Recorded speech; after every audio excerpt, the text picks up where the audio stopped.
Not the same one, not the right one. There we go. I always get something wrong on this damn thing. I guess we're live now.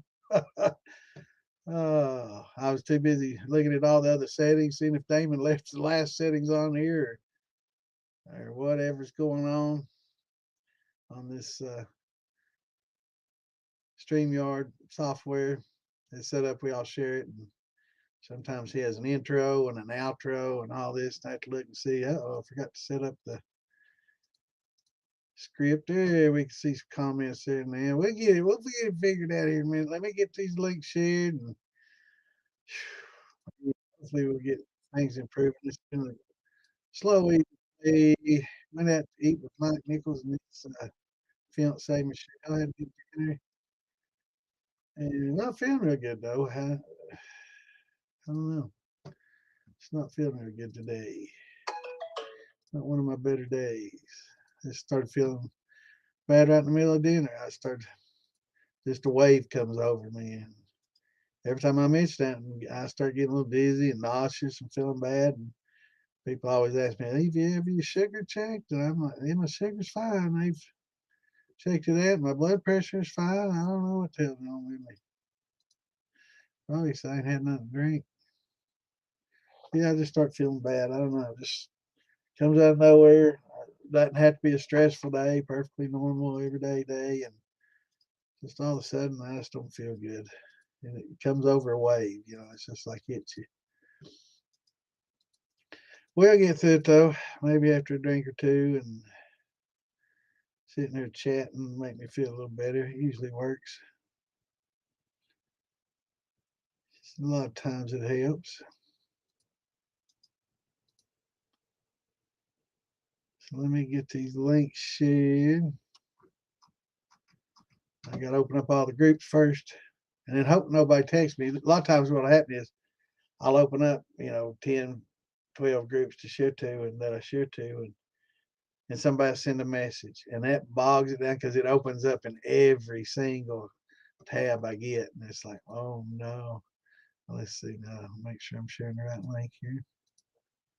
All right, that's it.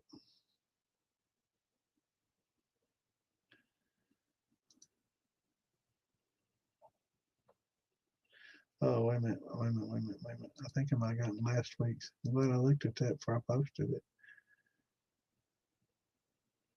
Oh, I forgot to hit refresh.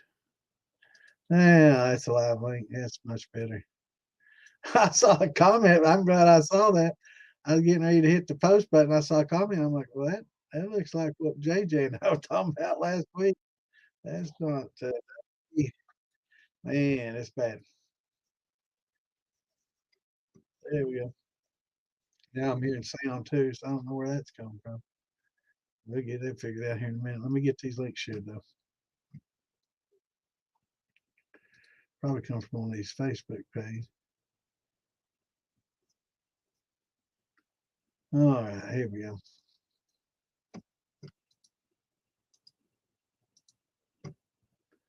Here we go.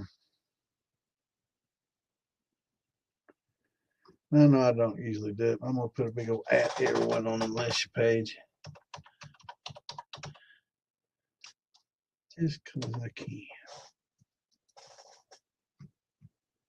I think that's the way that. Yeah. Let everybody know we got something going on.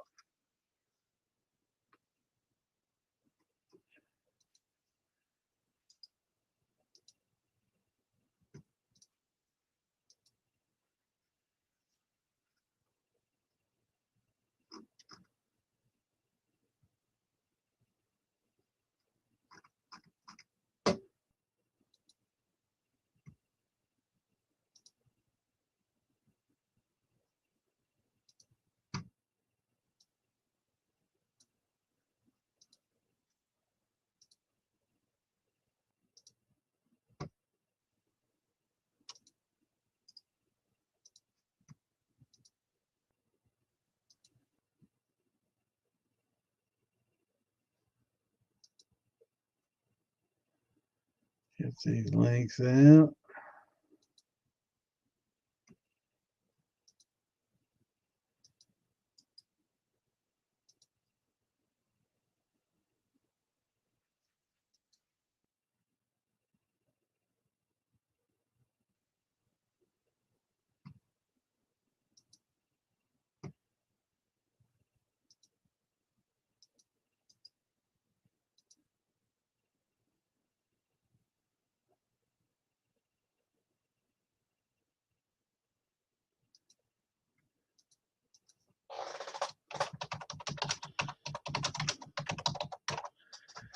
And I got a message. It's going to be in every one of them. Hold on me.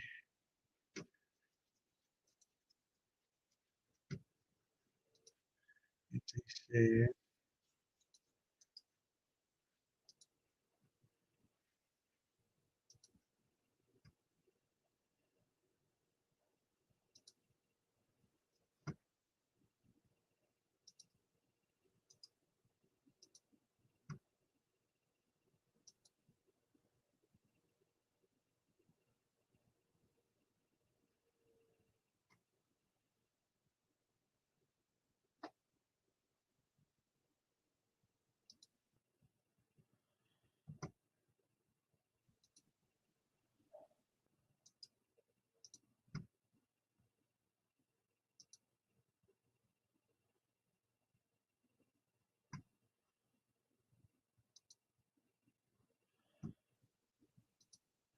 I should sit here, I'm sitting here just reading and being quiet. I probably should be talking. It's not like I don't have a podcast going on.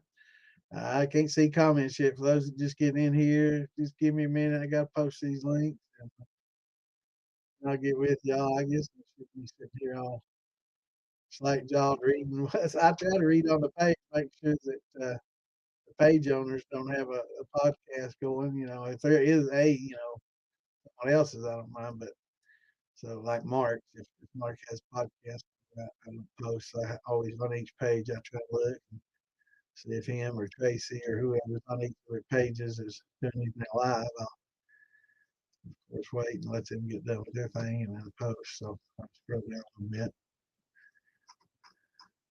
See, there is another live going on right now.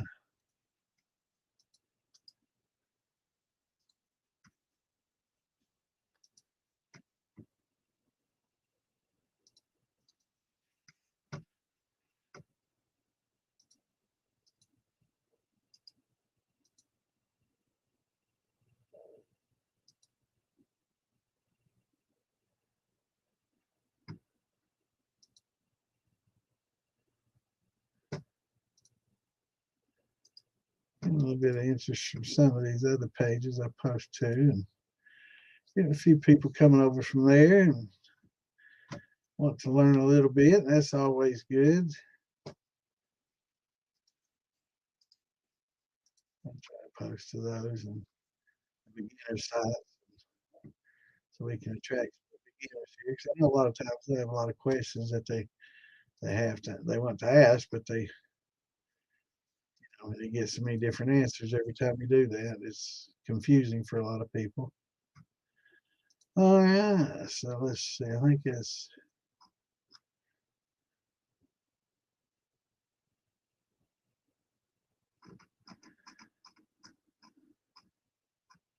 let me do something real quick here, Clint. Send that message, forward that on that you just sent me to somebody else. I'll talk to you about that later on. All right, let me scroll back and say howdy to everybody. What's going on, Hellbilly? You here on time tonight? Damn, it must be Wednesday. You're damn sure it's Saturday. What's going on, brother?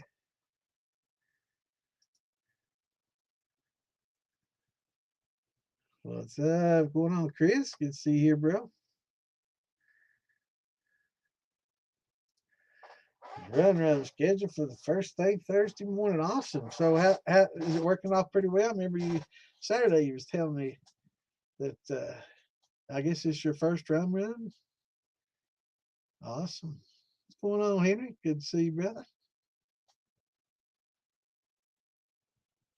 Yeah, we love some rum in here now, don't we?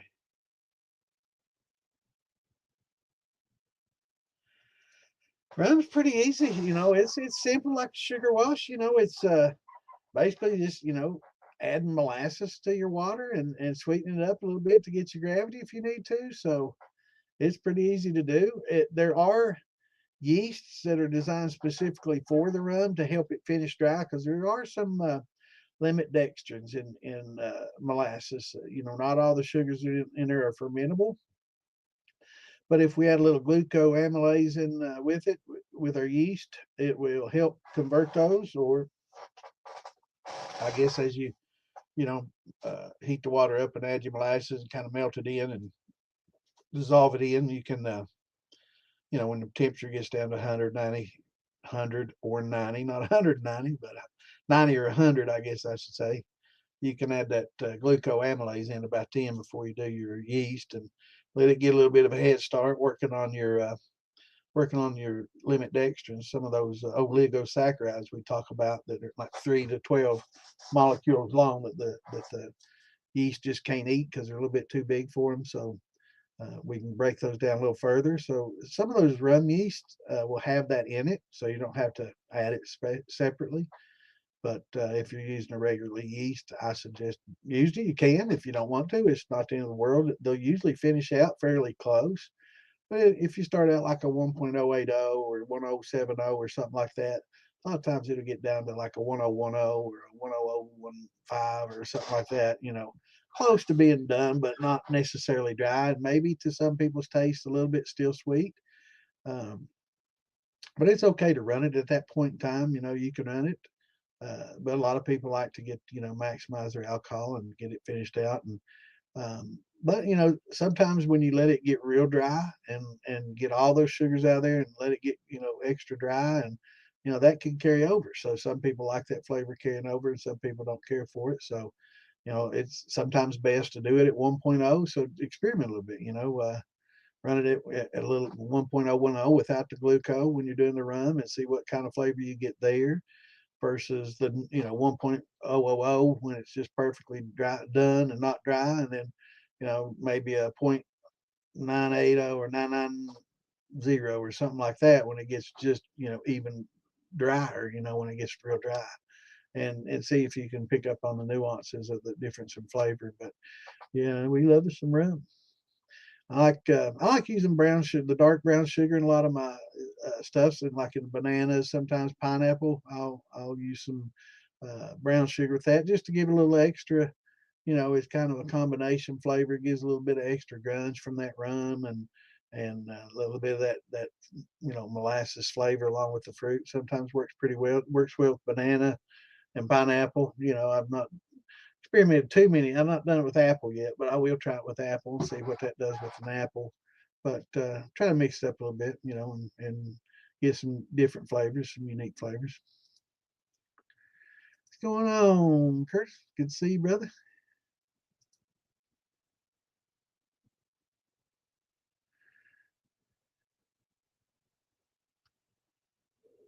That's 1.1. That's pretty high. So, so you got a high alcohol content. It might be a little on the hot side, but that's good that it finishes out all the way. If it went to 0, that's awesome. I'm just curious if you use some rum yeast or what, but a lot of times, now the brown sugar is usually not as finicky as like blackstrap or just plain old molasses.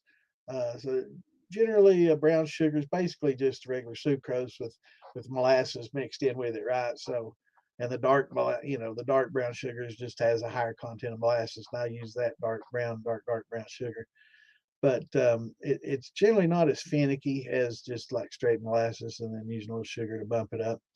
But yeah, that should have a lot of alcohol in there for you, brother. And that's it's gonna be hot. You're gonna have a lot of liquor. Yeah, I'm feeling a little bit better. Man, I don't know. I just sometimes eating, it makes me sick anymore. It's every time I eat, pretty much I get sick, and I've got irritable bowel syndrome, and sometimes I can eat just fine, and I don't have a problem, and then other times I can eat and just start feeling bad. And I guess it's probably the IBS I'm dealing with. I took a tummy pill when I got home, and usually that and sitting on here a little while and chatting will get me to feeling better. But hopefully I do. I'm feeling good though. I hated we had a good time sitting eating and chatting, talking to Mike and his fiance, and had a good time. Good talking to him, good seeing him again, and out back had a good old meal. But 5 days is a decent time. I mean, I guess your temps are right. So usually, if in this time of year, temps will be a little bit on the low side, and they tend to go a little slower. but 5 days is about right for a good rum wash or a sugar wash or a high sugar content wash. A lot of brandies do 5 6 days. Unless you get a lot of fructose in there, generally fructose will take a little bit longer the yeast take a little longer to eat the fructose than just a pure glucose. So a lot of times when you get higher fructose musts or mashes, it will take a little bit longer. But yeah, 5 days is good.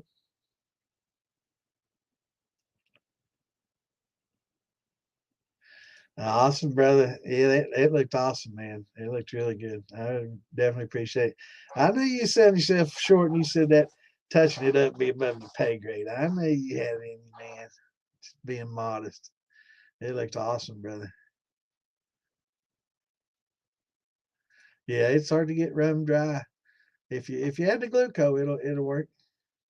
It'll help. But yeah, I'm not so sure that you want to. You know, what's going on, Scott?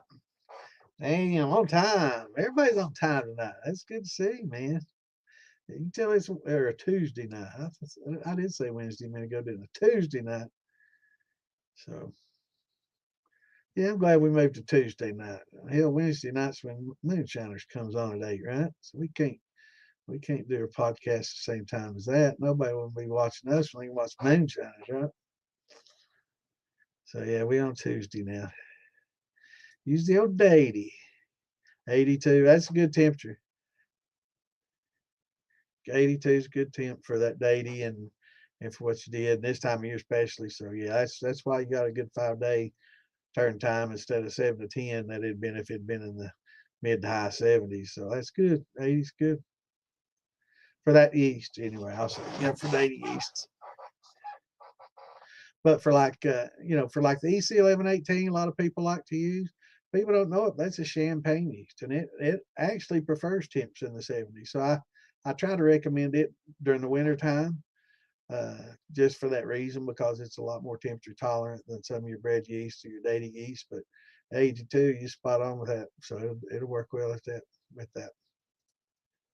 And it's fine to use dating yeast for everything too. We were talking, I guess, last show. It's everybody tends to buy one or two yeast. It doesn't get a beginning. Uh, I recommend everybody just start with cheap old bread yeast and just do cracked corn and bread yeast for a long time, or even sugar and cornmeal, and bread yeast because it's cheap and your experimentation doesn't cost you when it doesn't come out. Like we were talking with somebody last week that had a lot of money in it, a lot of money involved in their mash, and it went bad. And it's like, it's hard pill to swallow. Sometimes you got $100 some in a mash, and all of a sudden it goes south, and it just tastes horrible. It turns out horrible, kind of like almost like my watermelon shot. I didn't have that much in it. I had about $50 in watermelons, though. I bought a bunch of them, and about $60 actually. There's $3, and I got about 20 of them. So I got a big old batch of watermelon. I'm gonna be cleaning up soon, but yeah, it wasn't too bad. But sometimes when you get a lot of the malts and you get some heirloom corns and some malts and stuff, it's easy to have a lot of money wrapped up into it, and a lot of your fruit musts. It's easy to get a lot of money tied up into a lot of your fruit mashes too. That's why early on, I recommend people trying to tend to either use just juice when you're starting to make wines and brandies, or use half fruit, half juice, so you can supplement the juice that you get off the fruit with just a pure juice out of the jar or can, and little frozen concentrates. That's good to add too to sweeten it up without having to add sugar, and it concentrates it more. You put that fruit concentrate in there, out of the cans, that frozen concentrate, and it can concentrate your flavors. It's also good to use that in your infusers too. That's real good stuff to infuse with. But it's a steady 75. Well, that 80 yeast, it doesn't mind 80s. High 70s, low 80s, it doesn't mind that at all. So, but starting it out warm probably got it going real quick. And two, when you first start out, when you start up, if you're using one of the mud mixers like I preach using on your drill, it's a lot easier, especially if you get oxygenate that stuff. Get that drill mixer in there and let it chop the surface up and get lots of little bubbles and just really stir it up and chop it and get it oxygenated really well when you pitch that yeast in and being warm like that. it'll help the breeding, right? Your yeast breeds right off of the bat. They get that oxygen, high oxygen content. And they go into a breeding cycle, and it helps, you know, helps establish a good colony of yeast. So that's always a good thing to do as well at the beginning. But yeah, starting out in the 80s probably got it going real good. But yeah, 75, little tad low, but 75 to 80 would be fine. Uh, but here in the winter, if you get much below that, a lot of the bread yeast and some of the dailies tend to slow down a little bit. But looks like yours worked out just fine. That's awesome.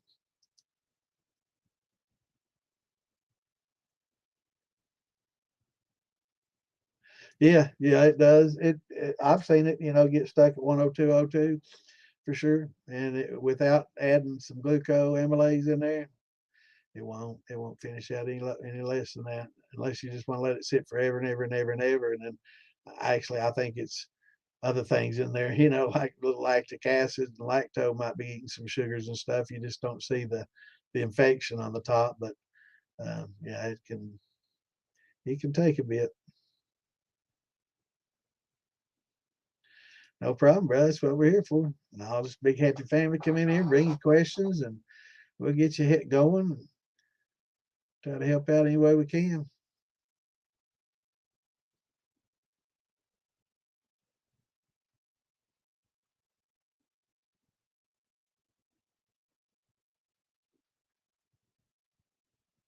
Yeah, that's fine. Hell yeah.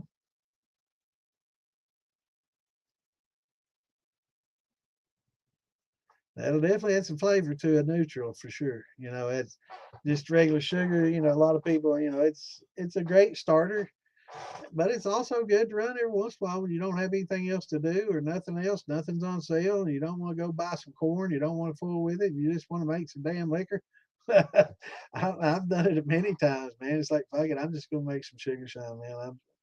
I don't want to go through all the time travel doing anything else, and hell, in 5 days I can be drinking it. So I'll just make me a little sugar wash and get her done. But yeah, yeah, you can put that in the thumper for sure. Let me see. I'm already getting a little behind here.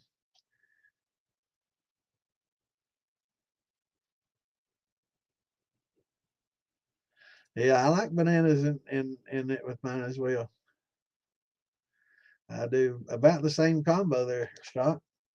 Uh, I don't use as much molasses, if any. A lot of times I'll just use brown sugar in the bananas. If I have molasses, I'll add it. But it does good. I mean, it makes it.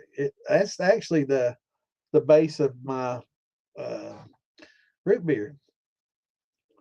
It's not real banana tasting. It's just I'm not sure how yours turns out. Mine just turns out with a nice dark grungy flavor. It's not a real strong banana flavor, but it's a good soft, good clean soft, easy drinking.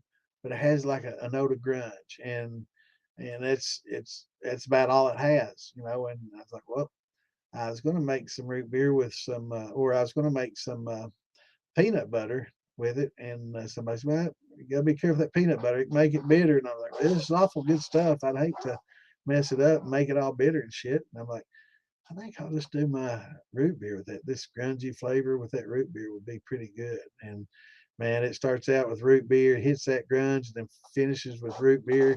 And that root beer just hangs on your tongue, man. It's good.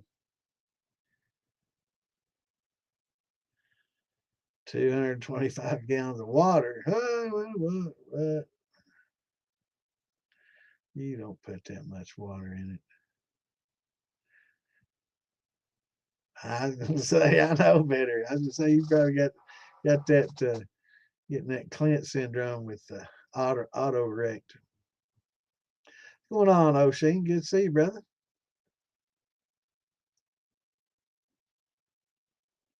Actually, for a beginner, 100%. It's much more user friendly, and I mean, it's there's nothing that says you can't use both, O'Sheen. You can use that high temp to help thin that corn down while it's gelatinized at that high temp, and you use it about 185. So we're going to gelatinize the corn at 190, 200, just boiling, right? And we're going to let her steep for 90 minutes and keep it, keep about a gallon or two water out. Don't use all your water all at once. Keep a couple of gallons out to the side. That way, we're going to put it in a cooler, right? And keep that temps in because you want to hold temp. So if you can wrap whatever it's in and for steeping and hold those temps in, the better you can insulate it, the better. So a big old cooler is one of the best things you can use, or fermented or insulated fermenter works real well too. Coolers are the best if you got a big ass cooler or a cooler that's going to hold it. And you just pour all your water, but a couple of gallons, and then keep those hot and boiling. And then, let you stir your corn in real good and just let it start gelatinizing on you. And, check your temperature every once in a while. Make sure you're at least 185, 190 ish. And you want to hold that temp for 90 minutes, right? And then once you get 90 minutes in, you can check it. And usually about if you've kept your temperature up by adding just a little bit of water each time that you're keeping hot, right? Just go ahead and dump the rest of your water in, let it gelatinize, sit for about 90 minutes to 2 hours. And then you can put your high temp amylase in there and stir it in. And once you stir it in, you'll see it go from a gelatinous state to start getting real thin again, right? And thin out. And don't worry, because it just keeps getting thinner and thinner. So stir that high temp amylase in and let it thin out on you. And then as it cools down, once it gets to 150 or so, if you want to add your malted barley in there, there's nothing that says a little overkill of alpha amylase is going to hurt anything, right? I don't think the amylase has any kind of flavor influence or anything like that on distillate. This is something we're distilling, so it's not going to have any kind of impact on your flavor. So, but it'll help make it a lot more manageable for you until you get down to that 150. And then when you added your malted barley in, you don't have to worry about having the diastatic power. So you can, instead of using that 6-row with a high diastatic, and it's a little bit more expensive, you can use specialty, malts and start experiment with, some blonde malts and some crystal malts and some, dark chocolate malts and whatever, lots of different malts. And you don't have to worry about whether they've been denatured or not, because you've already used the amylase on your high temp to break things down. So it's a lot more user friendly than using the barley route for sure. And there's nothing that says you can't try to do both. So you can cut your amylase use in half and depend a little bit on the barley if you want to. But if you got it, I mean, I've done that. I'll throw a little bit of powder in just because I've got it. When it gets down to 155, I'll start throwing a little powder in there just to get through it, because I got a big bag of it and I want to use it all. I just hate throwing it away. So I'll use a little bit less of the high temp on the front end, and then I'll add some powder and then maybe some malts on top of that, and let them all work together. And then, but I'll always use that liquid glucose as well, even though I know that the multi-grains have beta glucanase in it. I'll go ahead and still use a little glucoamylase at the lower temps. And depending on what it is, some of them call to be added about 130, 35, maybe 40.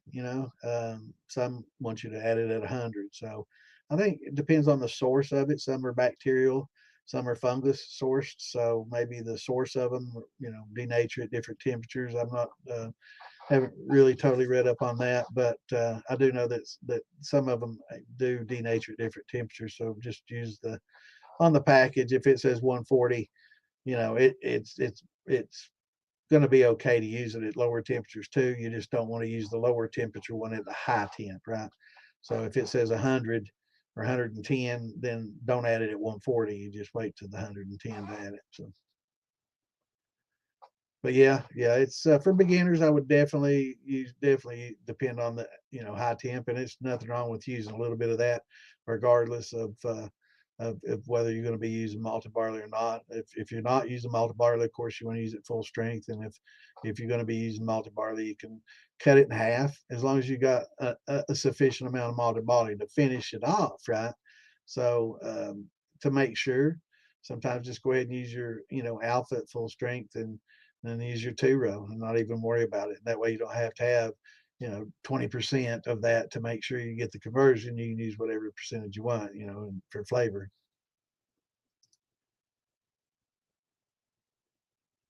Awesome. Weekly acidic, that's good. That's awesome, and as long as it doesn't have iron in it, that's awesome. That gives you, that'll save you a little money on citric acid because, we want it to be slightly acidic. When we start, doing our conversions at the very beginning. A lot of people wait to add that acid right when they're doing the yeast, and it's best if you can start, but that water that you're boiling, that you pour over the grains that you steep with, it's better to start with that because we know that acidity helps break those glycosidic bonds just like it does in the inverted sugar, right? We got to use citric acid to oxidize to speed that up and make it work. It's the same thing in breaking those glycogenic bonds down, in the glucose molecules in the corn that we start with in the complex starches. So yeah, that's definitely that helps. As long as it doesn't have iron in it, man, that's awesome. Good and clean without iron. That's awesome. What's going on, Kevin? Good to see you, brother. Again, prayers, man. I'm sorry I hear about your father. Uh, it's tough, man. I just lost my mom a couple of years ago, my sister last year, so I know it's tough, brother. We all praying for you, my man. Hope y'all doing good. Hopefully this year be a lot better. I mean, it's tough. My mom's birthday was December 29th, so every Christmas, it's tough. My dad was born on Christmas, so I know after he passes, it's gonna ruin my Christmases because it's his birthday, So yeah, it's tough, bro. I definitely feel for you, my friend. Yeah, we got pretty warm here today. Yeah, rub it in. Oh, summertime here. Today got almost 50 here today. So I think, damn, Clint, no way it's that damn warm down there in Tennessee.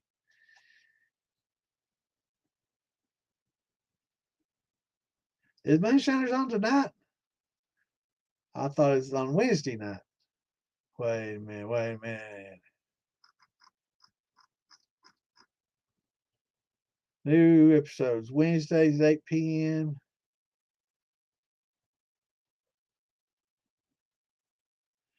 Something I don't know. Premieres January 6th. Well, I'm damn if it doesn't say new episode Wednesdays at 8, and then at the bottom of it, it says premieres on Tuesday, January 6th. So is it going to be on Tuesday or what? I guess maybe just tonight it's going to be on Tuesday and usually on Wednesday. I thought it usually is on Wednesday night. Well, damn. I know JL Shine posting Militia, but it does at the bottom say premiere on Tuesday, January 6th. As they bury one of their own last old time legends, dozen surviving moonshiners must join forces to fight for their way of life before it's gone forever. I wonder who passed away recently.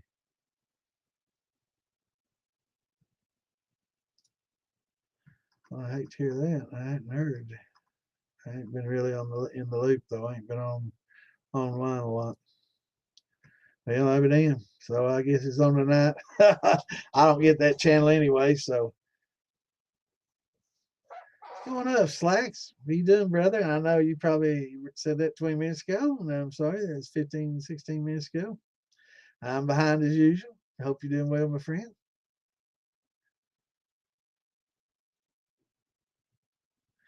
That's awesome.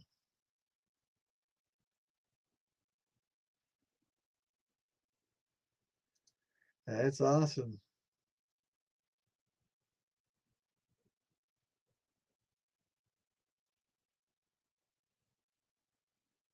Yeah, those free watermelon are a lot better, man. These are like $3 a piece, man. I bought 20 of them.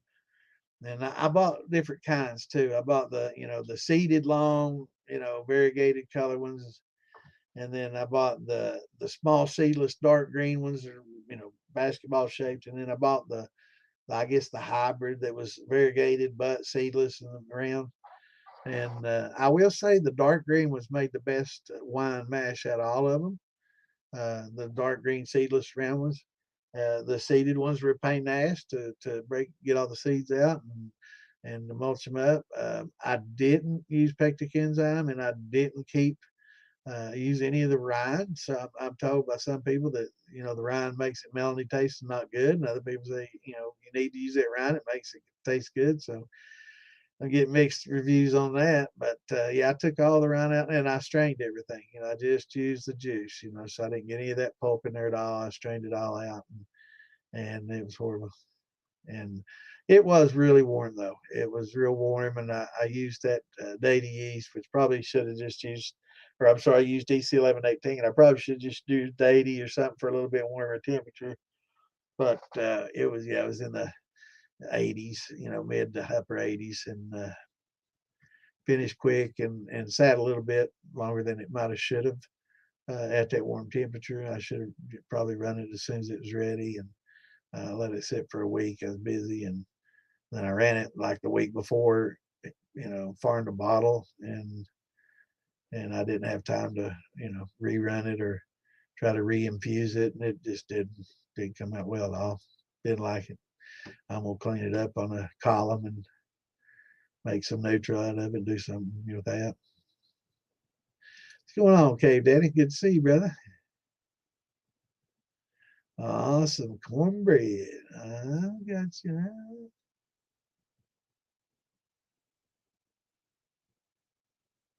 Yeah, I'm gonna.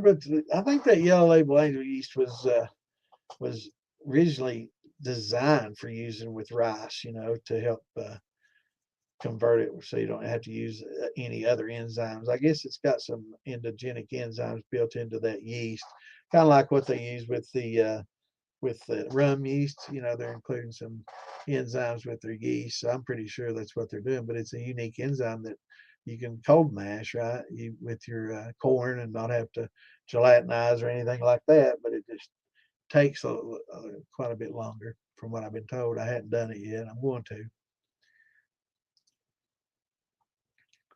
Red Star Active. That's good yeast. Red Star makes good yeast. I use their Premier Rouge and Premier Blanc on probably most all my wines. I like it. It's good stuff. Yeah, I like it. Cornbread.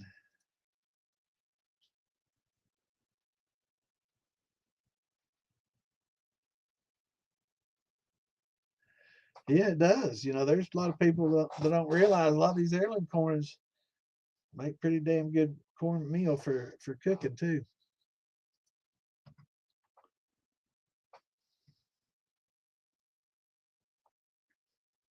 Have you got the smell?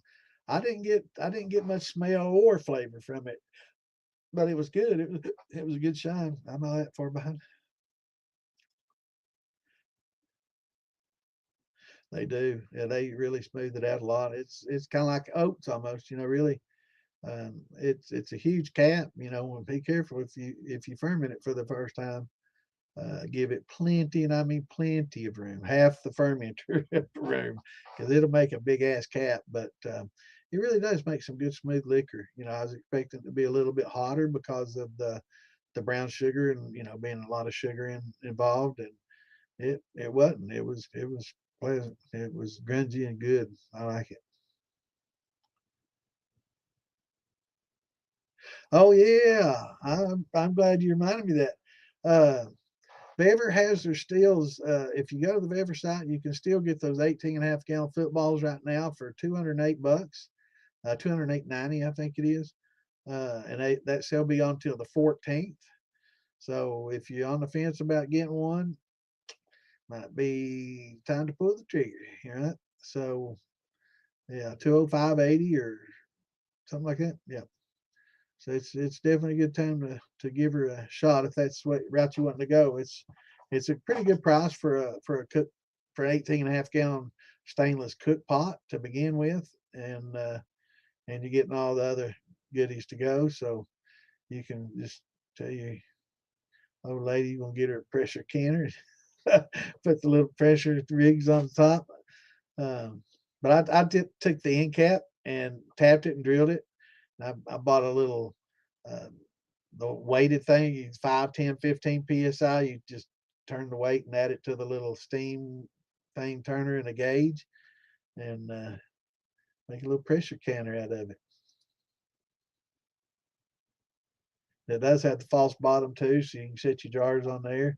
I don't know if I put a lot of weight on that false bottom though. It's a little on the flimsy side, so you might have to want to put something a little underneath it, just at right height to help support it. But if you put something, a small jar or something underneath there to help support it, you probably can pretty easily in there. Yeah, that's good stuff. Yep, sell-ins on the 14th. Absolutely. Appreciate you reminding me of that. Also, after the last Saturday show, Clint sent me a message, Joe, you all right? And I guess my head was shaking a little bit, and doing this number. Anytime you see my head, I've got hyperactive leg syndrome, man. And I'll sit here and both of my legs will be going to beat the band like I'm playing the drums, and like I'm a Neil Peart or somebody over here. But that's just my hyperactive leg syndrome. I haven't had any strokes or anything like that. Lord hope I don't. But um, yeah, it's just my legs going. Usually you hear a squeak, squeak, squeak, squeak when this chair squeaking when I do it, but I think I want it. I want to squeak out. Oh yeah, yeah, they would have used it. You better believe they would have.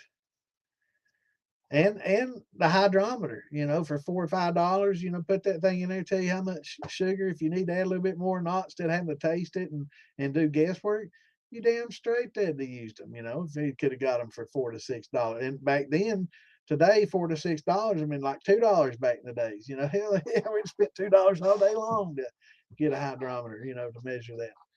I just didn't want Amazon or nothing available. We didn't know beer stores and brewery stores in town or nothing like that. But yeah,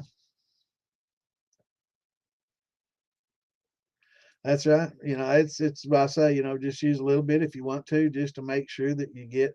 Because a lot of times the malted barley that you're getting, especially if like Amazon and other stuff, you never know where it was malted, whether it's a good complete malt or if it's mixed, and whether it's been sitting in a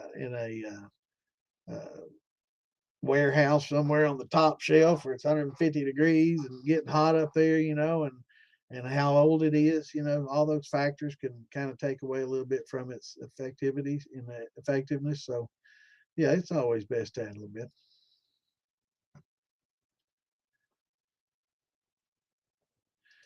Well, yeah, just best way to distill to destroy your liver. Well, I guess make that high proof and just drink it if you're crazy enough to. But it's anything in moderation is good, but too much of anything is not so good. But that's right.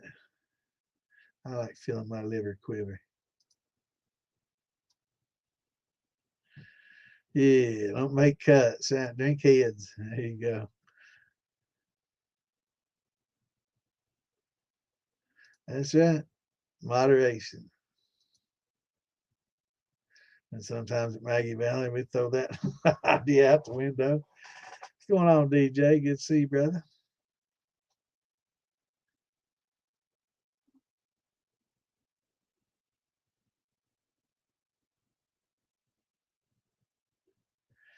Well, better's an opinion, Monty. A lot of people, beer makers will 100%, I'd say 99 out of 100, or probably even higher than that, probably 995 out of 1,000 would say two row all day long because of the flavor. There's always those ones, that has to be different. But yeah, most people would say if you can use a two row for the flavor, definitely go with the two row.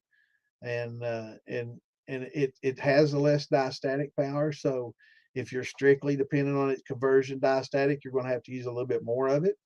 And so it's going to, might cost might be a little bit higher because you're using actually 30% instead of 20, or 25% instead of 20.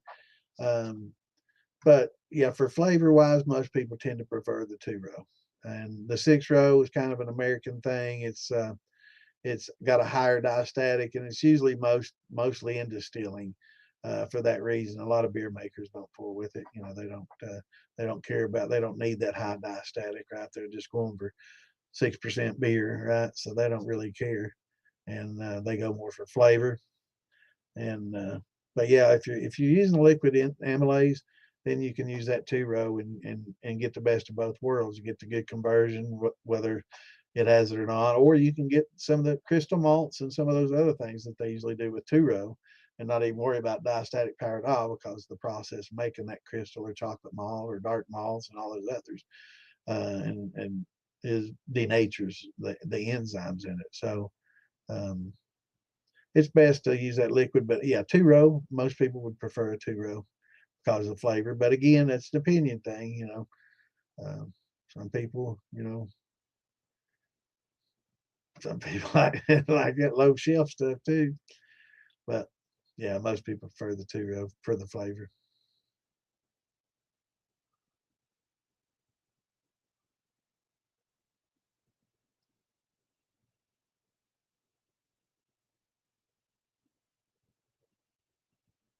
Yeah, the thumpers are generally a little bigger.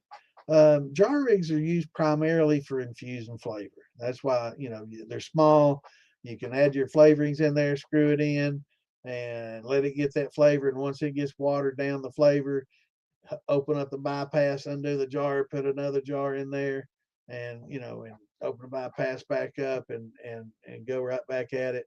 So jar rigs are generally used for infusion of flavors, whereas thumpers were generally used for doubling or redistilling and or incorporating tails into the alcohol. So a lot of times back in the old days, we just put tails in the thumpers to increase the yield and get the good ethanol out of the tails. That's why we saved them, and then and did it went that route. So different tools, you know. So different you know, we got different tools for different things and all the different you know, crafts and stuff. And so each would be their own unique tool. You know, thumper.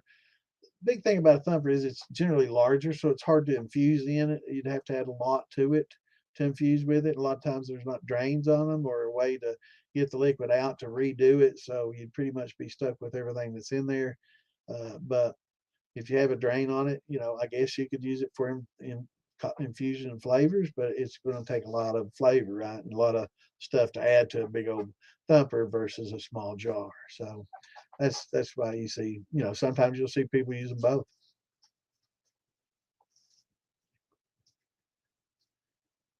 What's going on, JJ? Good to see you, brother.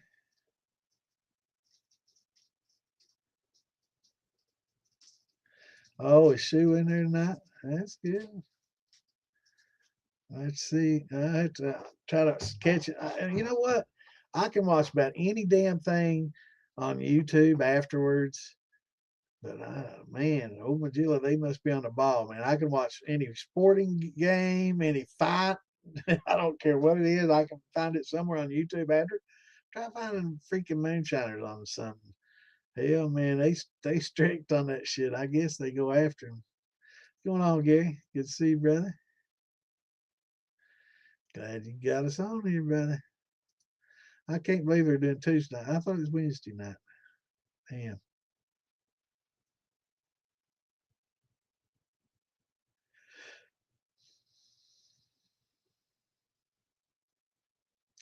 So they're doing a USS US or UJSSM with the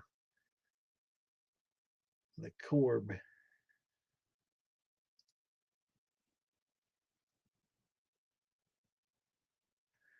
Yeah, I like running it a second time or doing a sour mash as well. I only do that during the summer. It's kind of hard to keep going during the winter, and I don't want to bring it inside.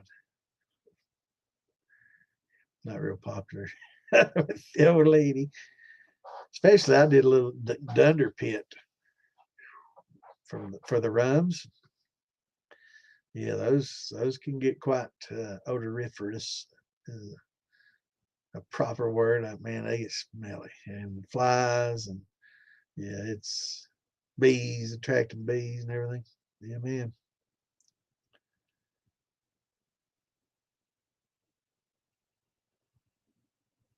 Yeah, iron would definitely cause some problems in fermentation for sure. It affects the calcium and the calcium uptake, and and it definitely will impact it. It's not just the flavor; it's the actual chemical process that it interferes with of the fermentation. So yeah, it's definitely something you want to be weary of, and if you can get rid of it or use another water. But generally, if you have any sinks that have leaked, I know a lot of times if it's an old house, you can tell if there's iron in the water by looking at the sinks, because if it's dripped, there's always yellow there, right, where it's dripped and stuff. I know back in Eastern Kentucky, we got a lot of good stream water. Yeah, it's good stream water now. Yeah, it's got all kinds of irons in it and other things because of the coal mining, right? And a lot of the wells, there's a lot of iron there too. A lot of the wells and well water will be high iron content, and you let that you go into somebody's house that's got a well, and you look at their old sinks and stuff, and you'll see that yellow, where it's dripped. They've had a drip, and that iron definitely has an impact though. So if you can run it, but it's easily removed. That's one of the good things about it. It's easy to take the iron out if you want to run it through a Brita or a reverse osmosis filter or something like that. You can easily get rid of the iron. It's not too bad. Uh, but yeah, you definitely want to do something, take care of it beforehand, because it will impact your fermentations, which will stress yeast, which will impact flavor. So yes, it's not good all around. I know back in the days, early days, back in the 17 and 1800s, when they were trying to locate a lot of stills here in central Kentucky, where the limestone was, they always did a lot of testing for iron. Um, so it was hit and miss because a lot of the limestone and iron kind of run together, but there's certain times and places that you can get it without it, and that's where they tend to drill and find the streams and that had it, and the springs, I guess I should say, that had it, that was good and clean with a lot of limestone without the iron, and they tend to settle and put their um, distilleries there near the springs for that reason.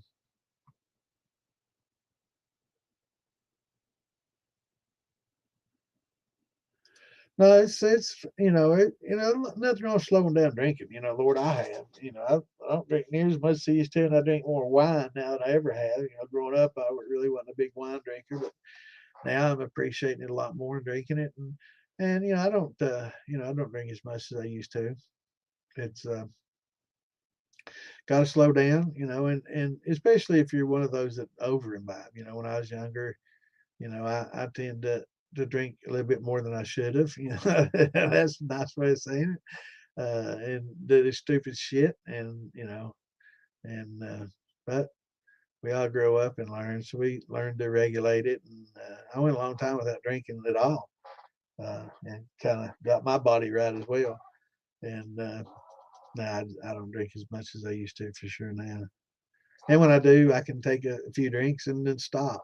Back in the old days, I couldn't stop till the jar was empty or the bottle was empty or everybody left the party. You know.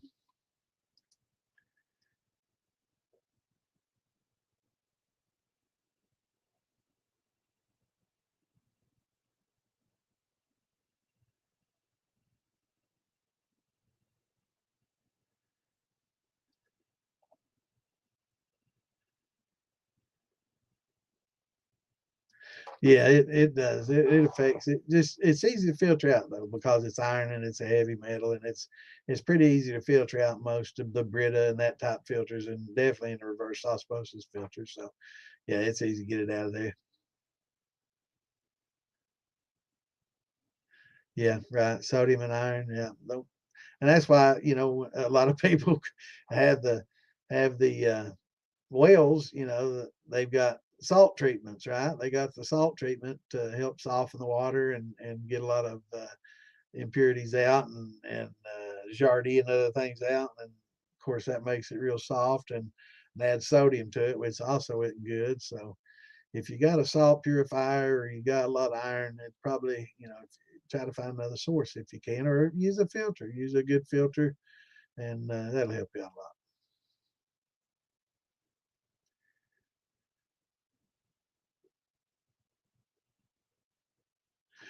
Yeah, I got mine off Amazon. It was on sale, and it was 25 for a brick, and I was like, well, that's pretty good. That's a pretty good price. It's about half price, so uh, I bought a brick of it, and So I'm gonna experiment. I think that's what I paid for. Let me open it up and see.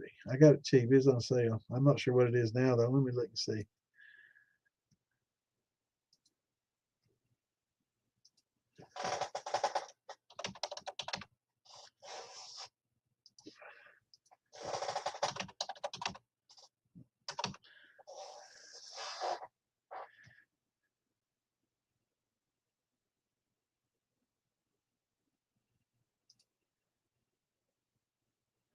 Well, it's 33 normally, so I got a little off.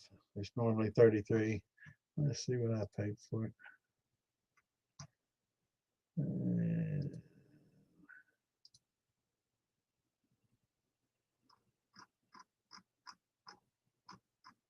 I got it about the time I was ordering a bunch of Christmas stuff too, so I've had it a while. I need to use it. Yeah, 25 bucks. It was a little cheaper, but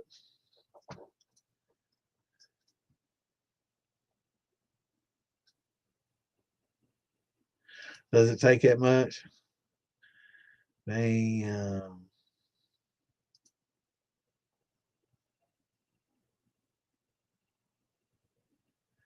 You got to do your taxes before you can do the untaxed. That's good, man. Well, those stills are on sale for the 14th, so that's a good deal. It's about 20. It's I don't know, it's $20, $30 off. You know, it's usually 230s. You can usually find them 230, 240 range. So yeah, it's a little bit off, 10, 15%, 20%.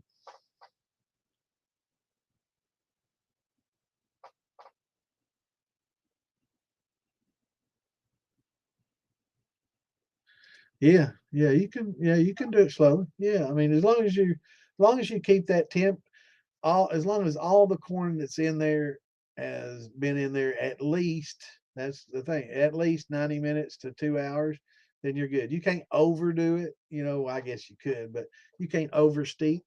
So yeah, if you wanna do that, just do your 25 and then put in 50 pounds of corn, or and then do 25, and then I don't know, you probably can't hold that much, so maybe 20 and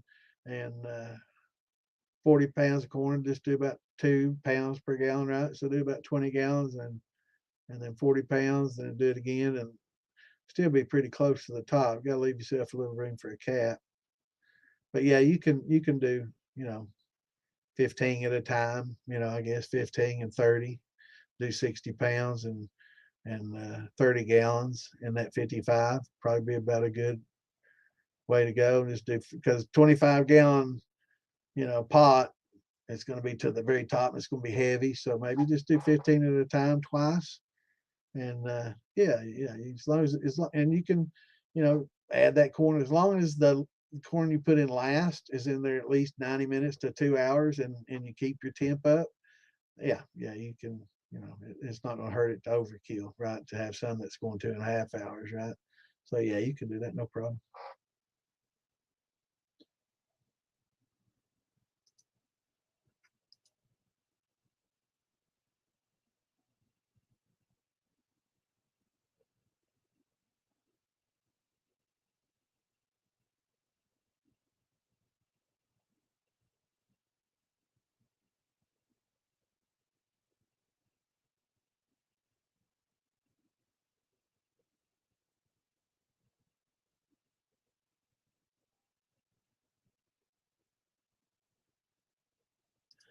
Yeah, man, they're expensive. What's going on, Mash Brothers? Good to see you, brother.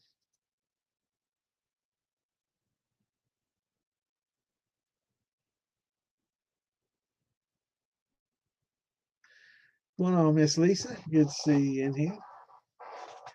Hope your week's going well.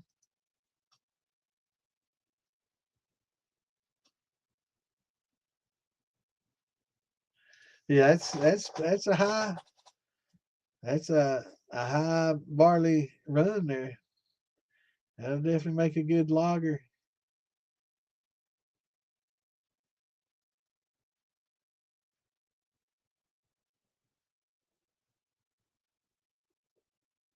Yeah, one of these days I'll do an all grain, all yeast, or all barley, or an all rye. I've done all corn. I've never done a single malt, just all malt. I've never done that yet. One of these days, when I find me a farmer that's got a good deal on two row, I'll probably do all malt. But at $2 a pound, it gets pretty expensive if you want to do 100% and a decent run.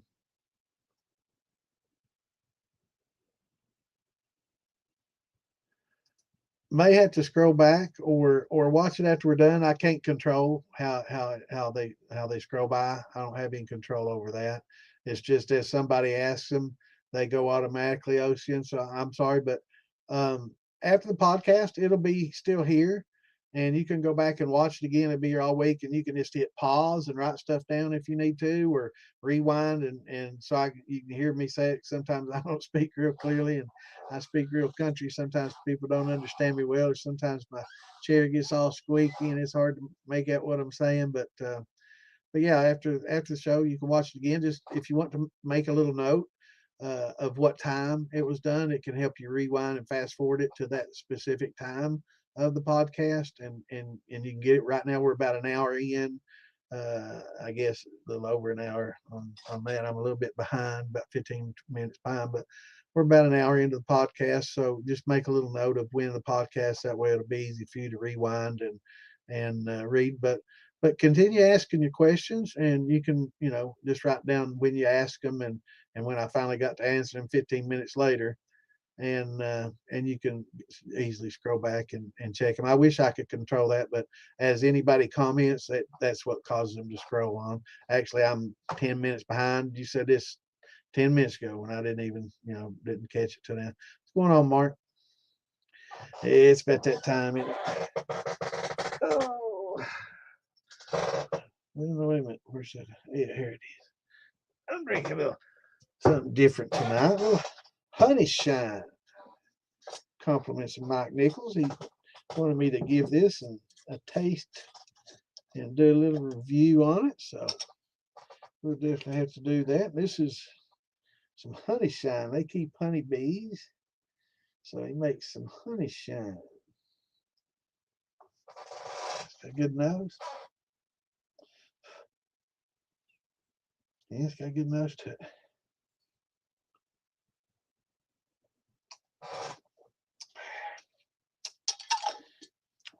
Good. Got good flavor up front. I mean, I get a little bit of that honey on the back end. Good. About 100, maybe 100, 110. Yeah, about 100, 110. Good stuff. Good job, Mikey. And he's been at it about a year and a half. For those of you that haven't been doing it, I tried some of his corn liquor too that they had. We had dinner tonight. And he's been at it about a year and a half. Well, he's been watching about a year and a half. I think he had it still about a year. But making damn good corn liquor too. So for those of you beginners, it doesn't take long. It's not long at all to where you'll pick right up on it and be making good liquor. So if your first run or two doesn't turn out well, mine didn't either. So don't get discouraged. Keep going and don't throw them away though. You can always run them again, proof them down, run them again, and clean it up. So there's something going on here. Do I need to scroll? I'm going to have to scroll all the way up. Oh, I'm glad I did that, Tex. I did that right at the right time. Somebody called shots. I'm about 15 minutes behind, so that's perfect time. Yeah, I enjoyed talking to Michelle. All right, let me just go back. Yeah, they just called shots at 8:40, 8:50. Mark and I guess Clint. So that's about where I'm at. That was perfect timing, man. That was awesome. But yeah, that's good. I got the honey on the back end for sure, and It's good. Doing a good job, man. He's, like I said, haven't been at a long time and doing great stuff, man. So for those of you out there, just don't get frustrated. You can. It's something that you can first time around make some of the best daggone stuff ever was, and just be like, wow, I did that. And it's easy to do if you just follow the instructions and try to keep that yeast happy in every way that you can, and distill it patiently and and properly. Yeah, you can make good cuts. You can turn out some pretty good stuff. Very encouraging.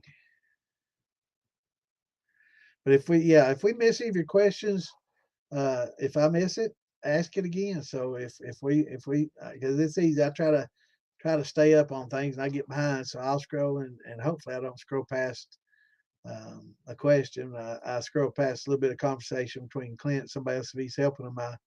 I'll let him take care of that in the chat, and then if I and then I try to field questions anytime, whether he's answering or not. I don't see his answer later. I just see the question, and I'm positive he's probably answered it, but I'll reiterate and sometimes expound on it, and sometimes not. So I make a good team.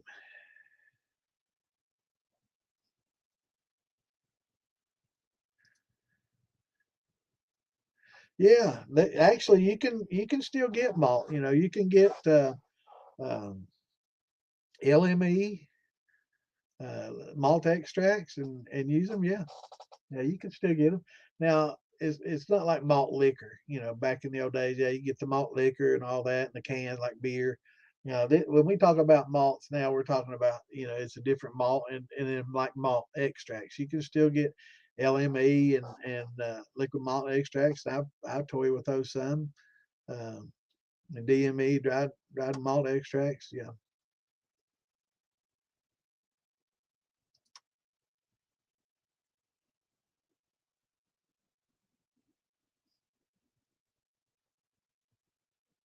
I don't even have the channel, but I did find hey babe, hey, I just can't hear me. She must have her headset on. I did find a channel that I got on the on the internet, free internet TV. I get like 900 channels. Why in the hell would I want to pay for TV? I get that and my antenna, all my local news and stuff. That's all I need to see. But there was one channel, I can't remember what the name of it was, but it had a lot of like the old gold miner shows and a lot of the discovery shows. So it might be somebody that's buying their old stuff and doing it. So um, yeah,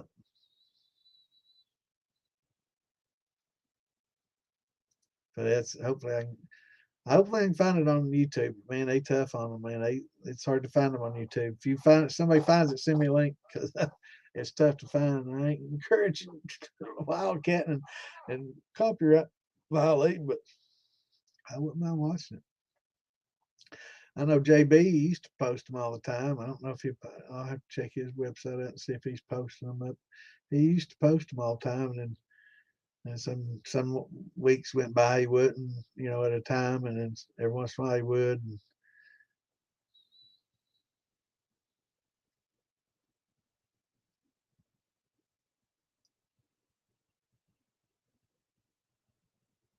yeah, those liquid malts and DME and LME, they will foam up and they're very strong, so it's got a strong flavor to it. I just use the percentage. Some people use it. I found recently some people just use it straight. I think Scott or somebody's telling me they just use it straight with water and ran it that way. I've always used it just kind of as a flavoring with a lot of other grains and stuff, and just kind of flavored it up. But I guess you could do a single malt like that too, huh?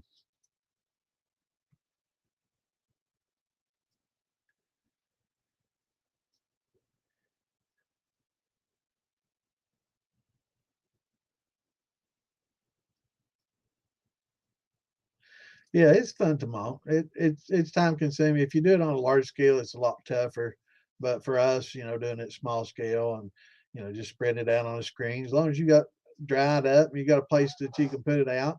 Um, I used to just put it out on on sheets, put a rock and brick, keep it from blowing around, and then put the malt, the grains down, and then spray it, and then put another sheet on top of it and spray it, and just keep it wet. Go out and spray it every so often, just keep it moist and wet. And then when I got done, I just bundled it all up and put it on I've got some screen material. Where my mom lived, they had balconies, and she had a little cat going out there, so she didn't want the cat jumping off the second floor. She's afraid he's going to jump off. Wouldn't, but you never know. Cat's crazy. But so she wanted me to screen it in. So I built a little frame and put the screen. And damn, those things weren't, I thought they was 8 foot tall, like 10 foot tall. So I had to get a special screen. Most of it's 8 feet, and I wanted it to be continuous without a string, without a seam in it.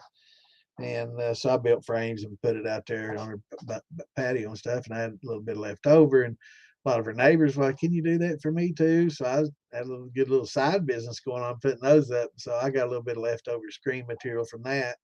And I just, got some 2x4s and built a little frame and put some screen on that. And when I wanted time to dry, I just spread it out on that screen and put another screen on top of it and weighed it down, and it'll air dry pretty quickly, and it won't have to worry about the wind blowing it off.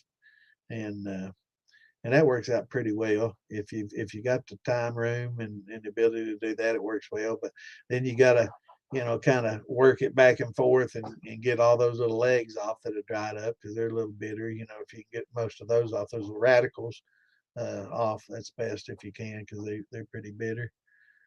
But after doing it so many times, it's like it's maybe not so bad after I'll just buying it.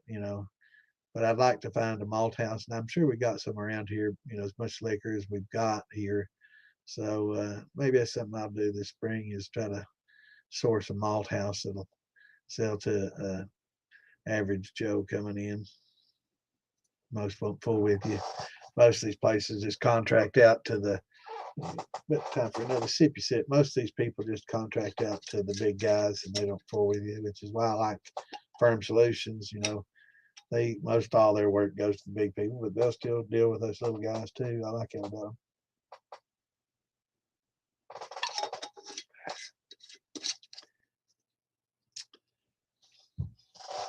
Yeah, there's a lot of places around here that have a lot of iron too. Back in the old days, there's especially around Moorhead and central eastern Kentucky, right around in that area.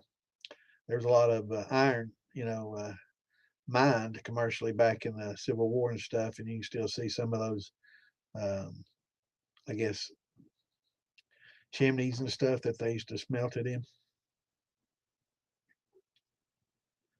Yeah, that's about all I malt anymore. Do the wheat. If I can find barley, I'd malt it too, but I can't find I can't find it.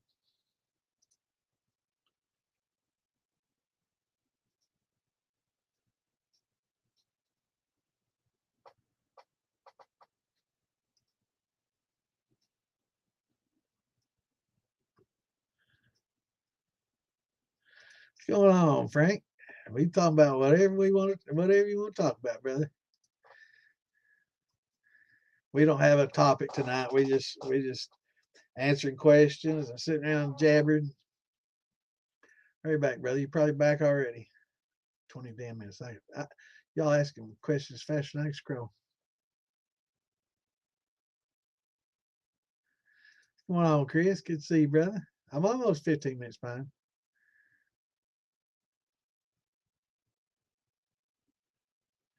I just leave them unique. That way you can kind of see how they age, and see if there's any uniqueness that they come up with over time.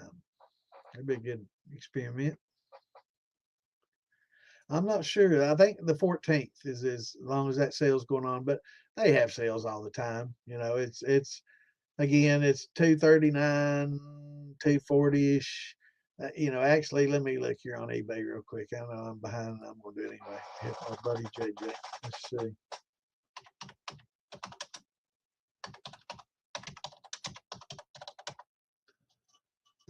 Let's see. Yeah, right now you can get them off Amazon, $200 or best offer, free delivery. And that dude's got 331 positive feedback. It might be used. I don't know. Here's one for 290. Line Brewing Solution. I know those guys. I've ordered a bunch from them. They're good people, actually. I thought they were like a big, huge company. It's just a regular guy running his business. So they're good people. But I've talked to them before, and 290 though, man, that's pricey. I thought it was 190, and then I looked at it again. And it's like, oh, that is 290. Damn, he's proud of him.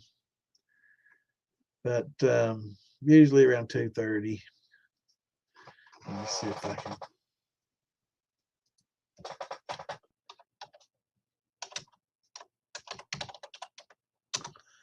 Let's see.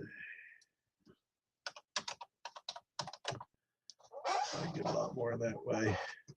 Yeah, let's see, 269, and that's coming from. But man, they've gone up a little bit. I'm seeing a lot of 290s and 300s. So I guess price has gone up a little bit since I priced them. Looks here, 3.25. Wow, I haven't priced one in a while. So 300 for this one. Damn, they have gone up, JJ. So yeah, if you can borrow the money now, be a good time, brother, because that's a pretty good price then at 205. I always thought there's still about 239, 240 range, but looks like they're up into almost 300 now. I got mine is like 189.99, and then they had a Black Friday a few years ago. They sold them for 150 at Home Depot. I didn't know they'd gone up that much. But yeah, they're proud of them. They're real popular though. Yeah, they should give me a commission as much as I recommend them. But you know, they get too much more, and it's just going to be like, okay, well, I guess we're going to go with keg steel now. You know.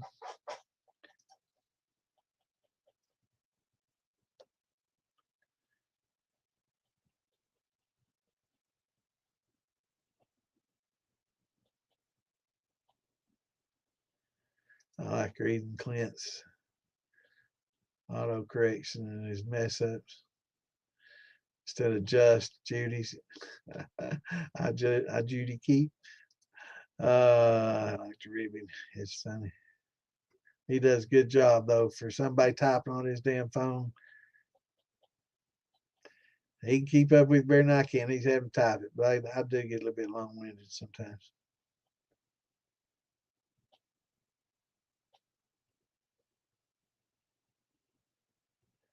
You want to try to measure clears as best you can. So if you could kind of like use one of those clean. Now, if it's just milky color, just milky, yeah, that's not a biggie.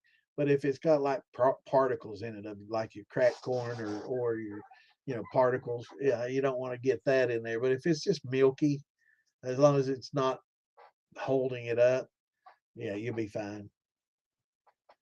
But try not to use as fine a flour. It's a little bit if it's best if it's kind of coarse to cracked, and the real thin stuff. If you like, you can save that for cornmeal to make you best cornmeal. It's cornmeal. So when you get number two yellow corn and you grind it up, uh, it's just cornmeal. You can use it to make you cornbread with. If you like saving some of that finer stuff, you can sieve some of that finer stuff off and just use it for your hush puppies or your cornbread. A lot of people they're weary of it. It's funny. It's just corn is corn. If you lived on a farm your whole life, you just it's just the same. Now it's not the sweet corn, but the same yellow dent that goes into cracked corn and whatever is now crack probably get a little bit more cob in it. So, but if you sieve it, you're not going to be getting all that. But yeah, I usually try to get rid of not use the powder so much. I like to have a little bit coarse grind.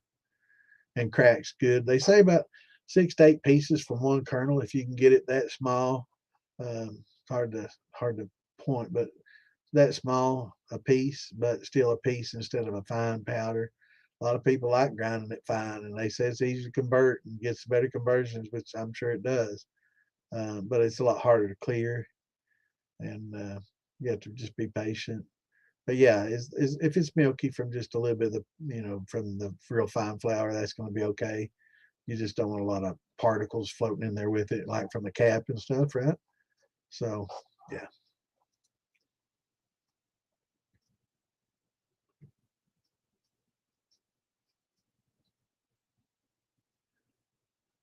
Yeah, had a good time, brother.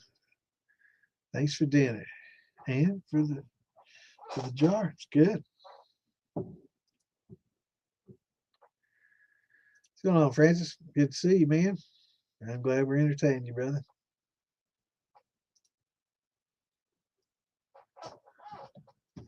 Yeah, I know. I sound a little bit country. Some people, though. Some people have a little trouble understanding me. That's cool, man. Hey, you're good. Just lurk and learn, my friend. Yeah, I got any questions? Jump in there and ask them. But yeah, we just sit around and talk about the hobby and help beginners learn how to make a little moonshine, a little rum, vodka, tequila, whatever you like to make, gin, whatever your favorite liquor is. We can help you.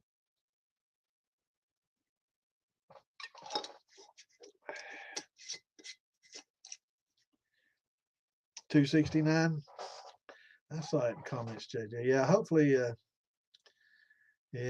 they'll stay on sale, but they'll always have another sale. You know, they'll have a 4th of July sale. You know, so it's there's always a sale. Just be patient. They'll have none.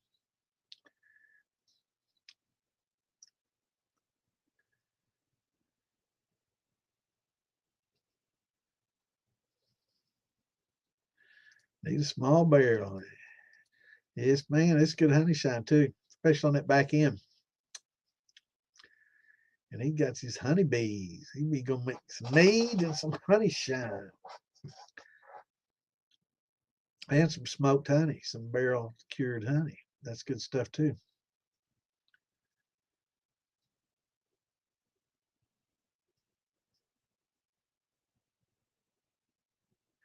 No, it's okay. Yeah, just you can basically you don't want to get the big particles in there, right? So if you just use the flour and you don't have any cracked corn, it's just all flour.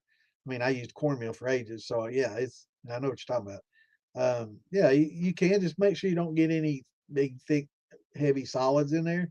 One good way to do it, if you got one of those little screen strainers, I've got a pretty good size one. I just drop it down in the top and push all the thick stuff down and take a little coffee cup and just scoop clears right off the top. And it's milky. When I say clears, it don't get me wrong, it's not like water clear. It's just thin, right? And then yeah, it's not that critical, but it is important to try to get the big stuff away from it so you can get a good reading and see it better. Yeah, enjoyed it. Enjoyed having y'all for dinner, man. It's good. Have to do it again sometime, man. Good seeing y'all. Yeah, sweet corn and dent corn will be a little bit different methods and different flavors. I mean, you can do both. Sweet corn is expensive though. It's I always say if you can get a lot of sweet corn, you should be eating a lot of sweet corn. You should be freezing it, putting it up for eating because it does make a unique flavor and it does make good corn. I find it the best to just use a little bit and make a cream corn or blend it up into a puree and put that in the infuser and or use cream corn. Works real well to help your corn liquor out. It helps a lot. Gives a lot of good flavor. So it's basically a corn infusion flavor for corn liquor instead of like a blueberry brandy where you just put blueberry, puree in your infuser jars with a little bit of sugar and sweeten it up. You're just using the cream corn. So sweet corn works real well for that too. But you can get a lot of sugar, believe it or not. You can get a lot of sugar out of the starches in yellow and field corn, yellow dent corn, and it's actually cheaper to get the sugar from that than it would be just to use sugar alone.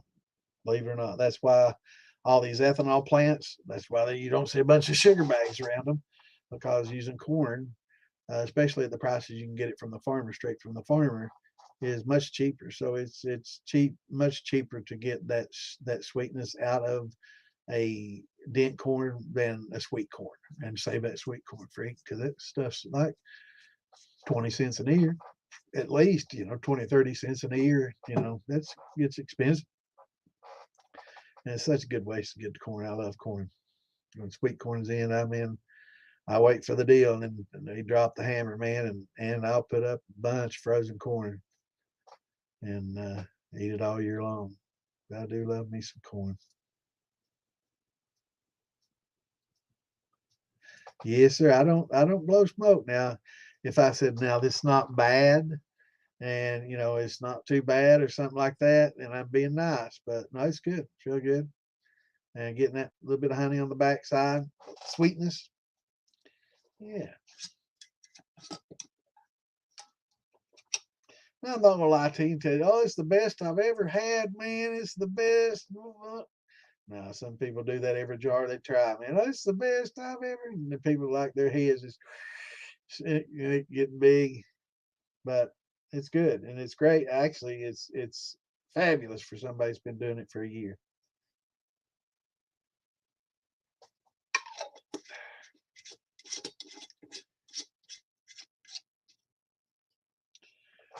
I've got so many.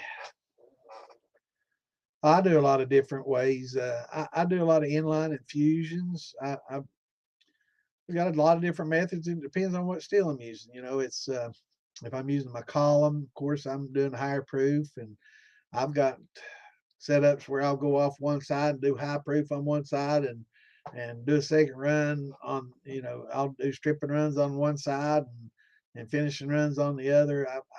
I've got some pretty wild setups as far as column wise. It's not traditional looking at all. It looks more industrial and commercial. Um, but I am going to do some infusion jars. I'm going to make some infusion rigs, I should say.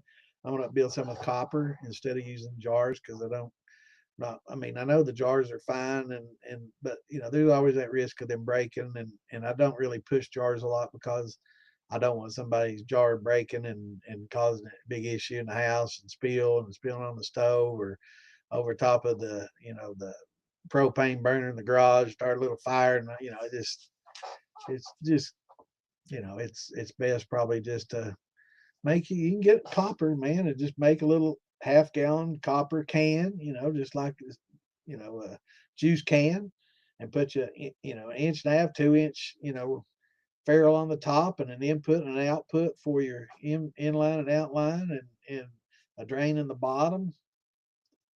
And I'm sure it's going to be a hell of a lot more expensive than a jar rig, but um, if you can solder, it don't have to be pretty.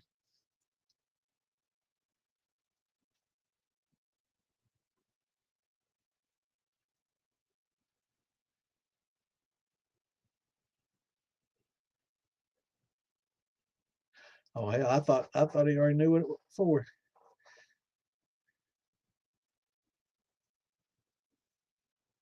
But I'll use all different kinds. But primarily, I strip on just traditional, more traditional, I guess you could say.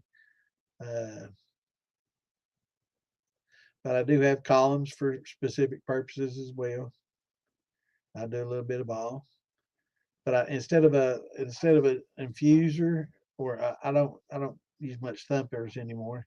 But an infuser, I'll use an inline infuser. But I'm gonna fix that. I'm gonna go with some copper, kind of like a jar rig, but copper, and use those instead. Because the inline, it's just I wasn't getting enough volume and getting it in and out. It was my steel so tall. I was up on a ladder pouring an infusion thing. It was right next to the ceiling, right, and and it's a pain in the ass trying to do all that and getting it in line. It's just it just wasn't getting enough volume to infuse enough flavor. So it'd be a lot better if I had two or three of the half-gallon infusers running in line together, and I'll probably go to that. It seems like it'll flavor carries better that way.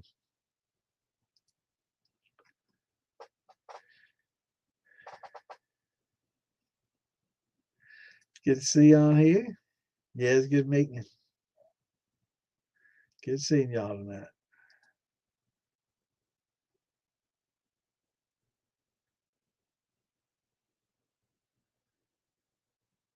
Do you use the LME for beer? Liquid malt extracts? Yeah, I put a little bit sometimes in some of the grain mixes I got just to add a little flavor to it, but I've never done it just straight. Discovery Australia is on YouTube. Mm. And Hulu, I'll have to check them out. Am I that far behind again? 20 minutes. Damn it.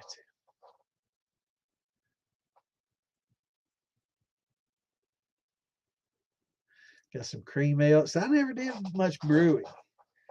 See, Mike did brewing too, JJ. He's an old brewer and done and converted into start making, which is probably why his 1 year old stuff is so damn good, is because he's been making beer for a while now. So he's not exactly a green pea, I guess you could say, you know.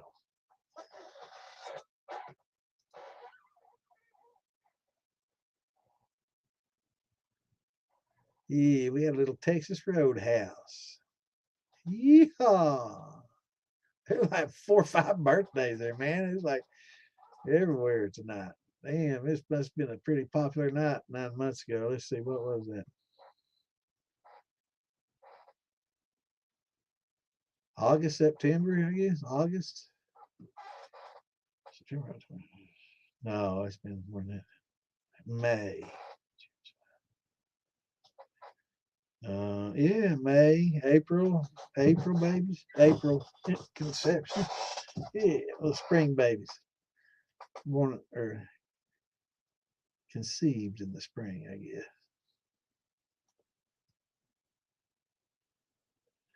Yeah, tell me about it.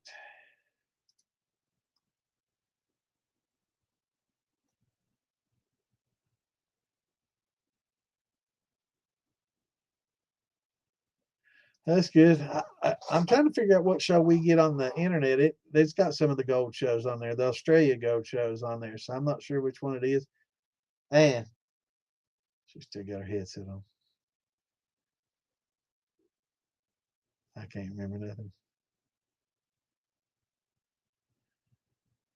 Yeah, I do too.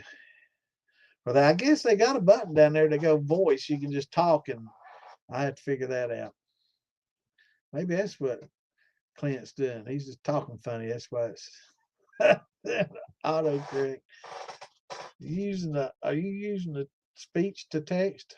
Iron furnaces. Yeah, they're iron furnaces. Yeah, we got a lot of them here in Kentucky, man. A lot of old iron furnaces. It's a bunch of brick and rock, and just a big, huge furnace where they used to smelt. Thank you, Jeff. There's, man, I'm telling you, little words. Just I can't, like a few weeks ago, man, slobber pot. A few weeks before that, I couldn't think of a damn funnel. It's getting bad. Yeah.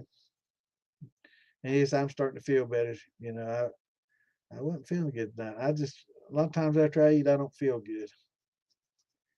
You think you think I'd be skinny, right? Eating makes me feel bad. I eat anyway.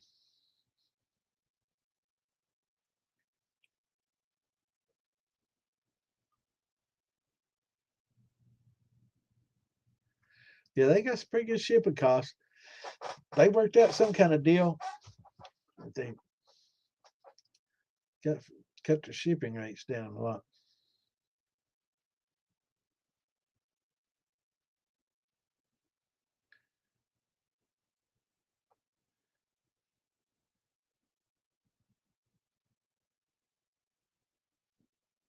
Yeah, I've got that's what we've got. It's I don't think it's Rubbermaid, but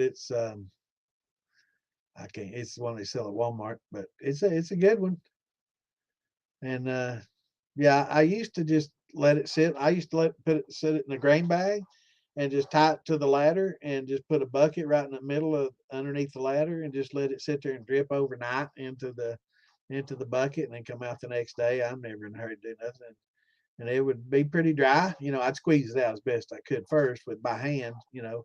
And I just let it sit there and drip overnight. And I'd get a lot of it out, but I did a little experiment and I let it sit like that overnight. And then I got the mop wringer out and I probably got another half gallon out of it by pressing it, you know. So it'll get the juice out.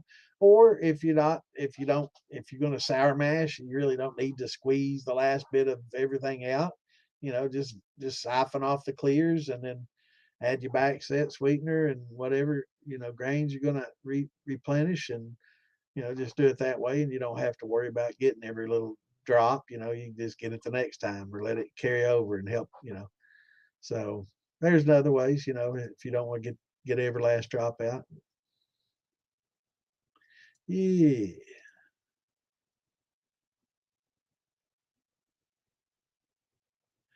Yeah, and most of the glycerins surprisingly are vegetable based that they do use in a lot of stuff. I know uh, in the bamboo shine that I'm trying to think his name. Damn it, my mind just goes blank. But anyway, the Cuban cowboy in his bamboo shine, he there's a lot of glycerins in that bamboo, and that's what helped make it so daggone smooth.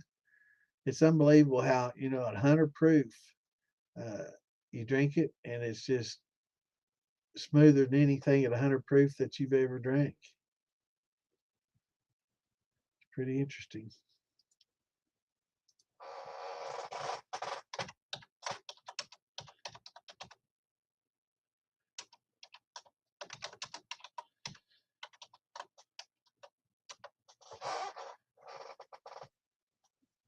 Alfredo, man, how come I never think? I mean, it's a friend of mine. I can never think his damn. I need to talk to him more often, man. We used to talk all the time, and I haven't talked to him in a little bit. He's been busy, and I have too, and I have trouble remembering his name. It's terrible, terrible, terrible.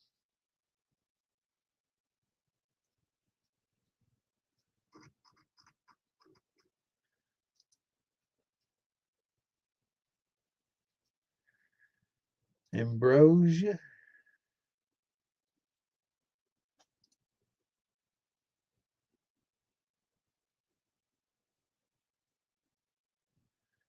Yeah, oh, Chris worked on them welding up those grain elevators and building them.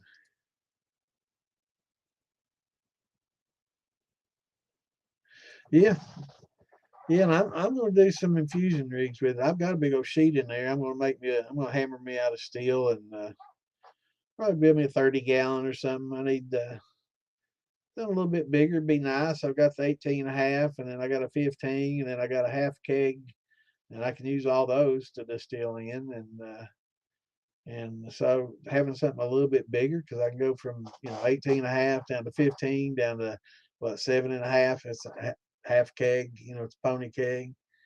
So maybe 8-gallon keg, and then but I do need something a little bit bigger, maybe to do some of the bigger runs.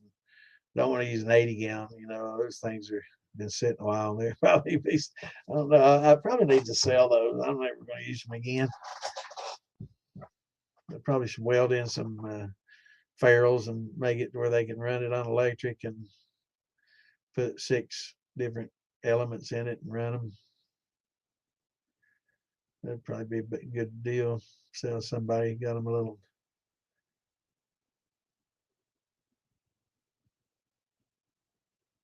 artesian distillery going, or craft distillery. Trying to read some of these questions and get caught up. I need to.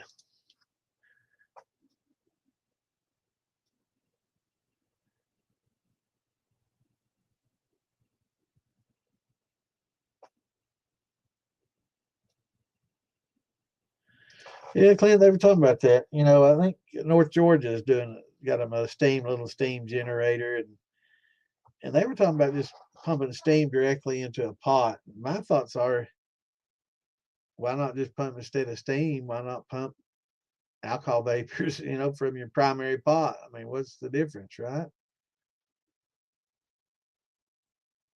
Because it seems to me like if you're pumping steam onto grains, you're going to be diluting your vapors a lot because a lot of all that steam is going to be, you know, water. So I don't know. Maybe I'm wrong. I've never run it like that, but I would think that if I was going to make steam, it'd have alcohol in it. Maybe run tails, make you steam with some tails and heat your grain with and do it that way might be a good idea too. Yeah, I need taco Alfredo. No, I'm never late to dinner, man. That's one thing I'm not late to.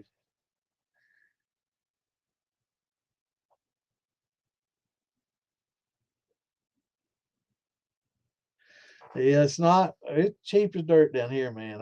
Actually, we talked about it the other night.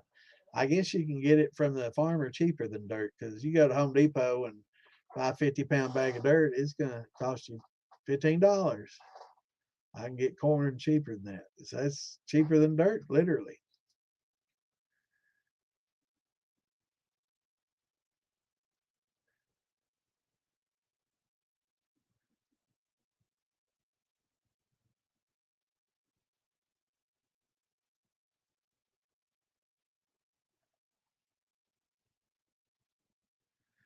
You ain't telling one.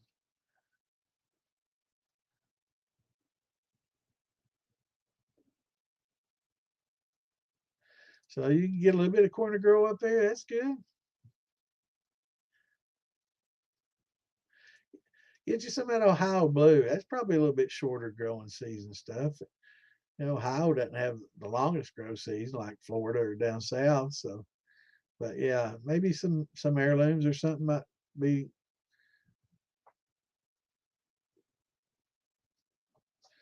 might grow in a little bit shorter growing period. Might be acclimated to it.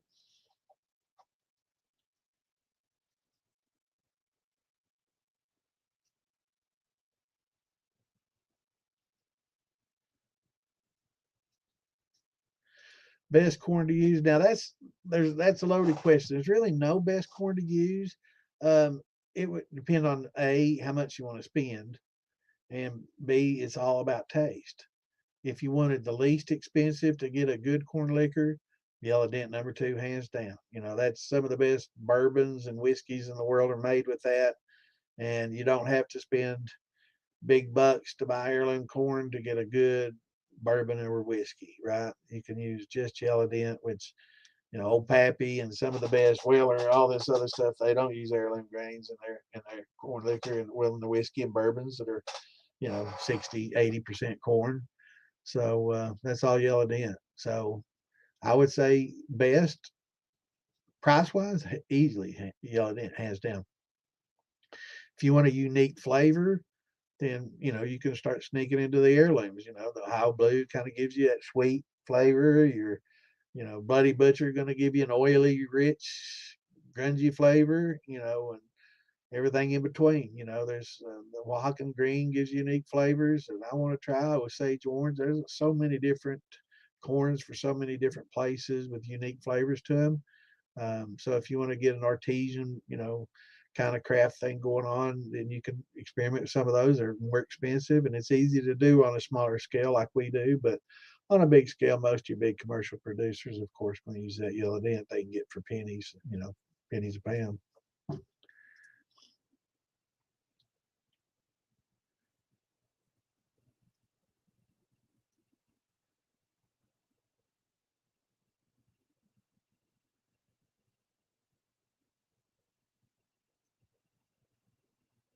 We appreciate it, brother. Hey, that's what we're here for, my man. But yeah, you had that beer background. You knew we're not too far behind. We're only 7 minutes now. Alfredo's is great, man. It's really good. The bamboo, it's I mean, it's not the best liquor I've ever drank, no, but it's very unique flavored. But one thing that you will definitely take from away from it is probably some of the smoothest, softest 100 proof alcohol that you'll ever put to your lips. And I mean, it's just unbelievably, it's just unbelievable. And it's because there's so much natural glycerol in the bamboo itself. So yeah, it's really, really smooth. And it's going to be tough to use in a mixed drink. It would, I mean, it'd be, I guess, good for that because it would get lost. There's just the softness. It's not a lot of flavor. Not, it's a little bit grassy, but just so soft, and smooth. Definitely something you definitely should try.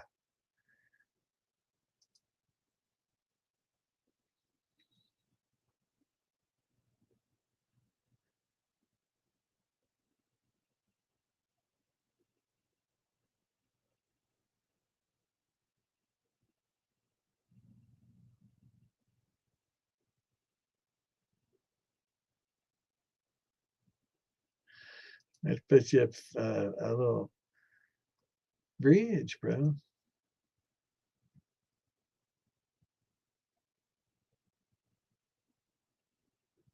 Yeah, now some of them use boilers for steam jacketed steels. Now, if it's a jacketed steel, that's another thing.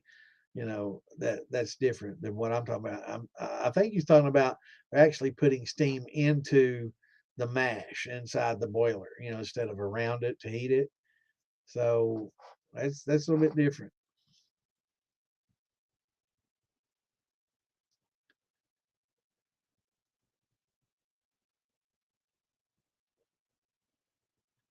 Yeah, yeah, that's the best way to get it. Just buy the whole kernel corn in the bag, 15 bucks, 12, 13, 15 bucks for a 50-pound bag. Now, if you can find a farmer, you can get it for less than half that. As a matter of fact, you take them a tote and a container, they'll fill it up for next to nothing. Because a lot of times they'll have half the cost is in the bag itself that they put it in, right?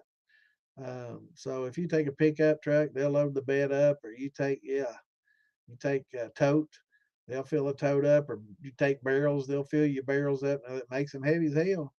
You probably put 400 pounds in a barrel, 400 or 500 pounds in a 55-gallon barrel. But yeah, they'll load you down pretty cheap if you know a farmer that's got that yellow dent. And it's just field corn. It's just high starch field corn. Get good quality, make sure it's dry, good and dry, and it doesn't have a lot of moisture in it, because if it has a lot of moisture in it and not good and dry, then you run the risk of it molding, and then it's just not good. So you don't want it molding up on you. So if you get a good dry corn and store it in a dry place, these barrels that you can seal make pretty good storage bins for it. And if you get it in the fall, you can store it in those lockable that's sealed. That's can't let any moisture, air, in it all. It's got to be really, really airtight and watertight. But if you can find those, I mean, let it sit during the winter time, and if it gets cold where you live, it'll kill all the weevils out of it and all the larvae. So you don't have to worry about those in it. You can use it all next spring and summer.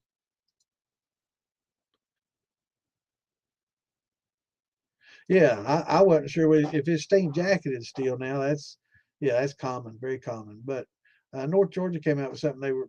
They were running steam from one steel into another steel to distill. Now I don't think it was in a coil or anything. I think it was just pumping the steam into that to distill with. And I was thinking that'd work well, but it would probably dilute it down. So you'd probably come off at a pretty low proof. But it might be good for stripping, or something like that. And it might be great, because you can get it right off that grain. But yeah, if it's a jacketed steam still, yeah, that's a little bit different. Yeah, it's cheaper than dirt here, brother.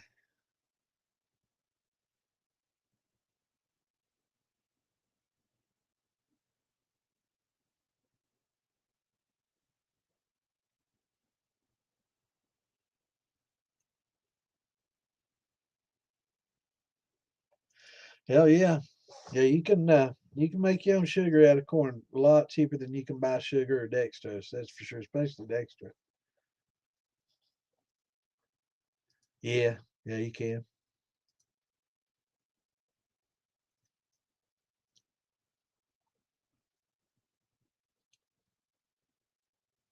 And it depends, right, on the variety. Yeah. Yeah, it depends on the variety and you're growing the area that you're at.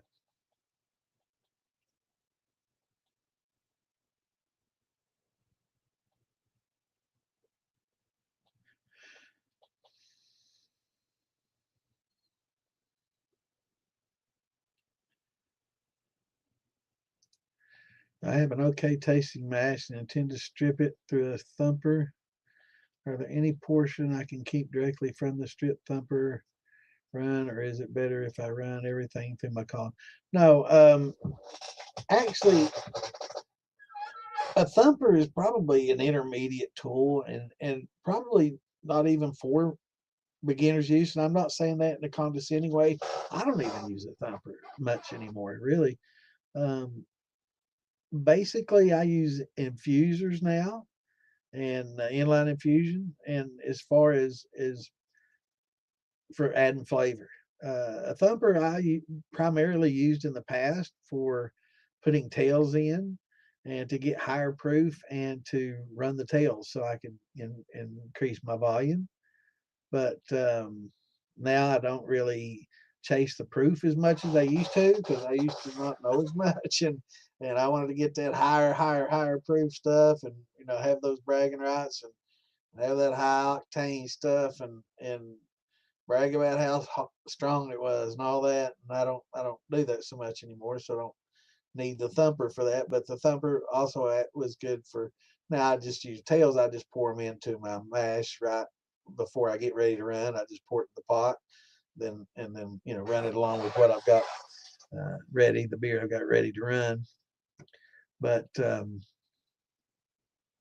with a column, you tend to get higher proof and strip flavors. So, I would use only the column for like maybe your sugar washes or things that you want to get a higher proof and make maybe a vodka out of and get a neutral flavor that you just have no flavor from. Um, but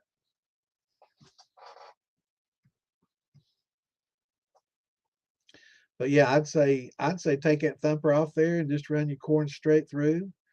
And or if you want to run the thumper, put some cream corn in there, a can or two of cream corn, big cans. You can get them cheap at some of these Aldi type stores and Save a Lot type stores and stores that have these off brands instead of the name brand like Jolly Green Giant cream corn. You don't want to have to pay for that, but you can get basically any cream corn, or you can cream your own corn. You can get sweet corn cans of sweet corn and just puree it, run it through a blender, and add a little sugar and sweeten it up, and just run it through a blender and use that. Uh, but yeah, it helps a lot. It'll help your flavor out a lot.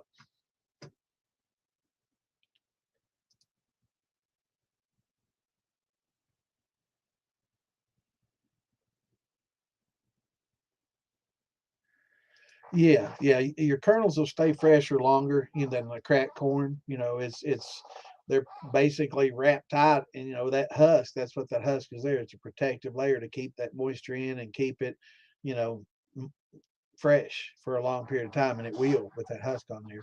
Whereas if it's cracked, it oxidizes. It's getting oxidized and it's touching air and it breaks down a lot quicker and it molds up a lot quicker on you. So once it's cracked, the clock has started. But when it's whole corn, whole kernel, yeah, it's got a much longer shelf life. How long can popcorn sit on your shelf at home before you cook it? Years. So as long as it's good and dry, it'll last a long time. And it's kind of like coffee. Beans, they're much better freshly ground and much more flavor. Your corn will be the same way if it's freshly ground and cracked versus buying it at the store cracked and holding on to it for 6 months and then finally getting it to run. It doesn't have as much flavor because it airs out a lot, right? So yeah, definitely get that whole kernel and get you and buy get a grain mill. Don't be like me and use cheap blenders from Goodwill and ruin your old ladies food processors and get them all mad at you by dulling and breaking their blades up and dulling them out. Um, I did that for a long time, and tried a little hand crank grain mills and all that stuff, and got mixed results. It was okay, but finally broke down and bought an electric one Black Friday 2 years ago, so maybe going on 3 years now, and got a good deal on it, real good deal on it. It's like $100 off, right? And it was a decent grain mill. It's the same one everybody buying. Blue motor ready, and red shroud, and works real well. And it's a lot better. You buy that kernel and crack it whenever you want to do it. Yeah, I got this off Wayfair. Texas. I got it off Wayfair probably 3 years ago, but I didn't even know they even sold that kind of stuff on Wayfair. But I did a Google search and I was just looking, it's close to Christmas, Black Friday, and I was just looking at different stuff and just happened to scroll past on the grain mill. But 147, 100 something, 147, 167. I looked at the specs on it and it was the same one that was selling for, 250, 70, $80, everywhere else. I'm like, that's a pretty good deal, you know. So I look, you know, 2,700 watts, I think it was, and I'm like, well, that's a good one. And so I jumped on it. I think Bever right now probably still has a good one on sale, one of their commercial units. It might be 3,000 watts. And it was last I saw it looked like it was a pretty decent deal on that too. So if you want to look at that, let me see if I can find it real quick. Can't believe I couldn't think about Fredo's name.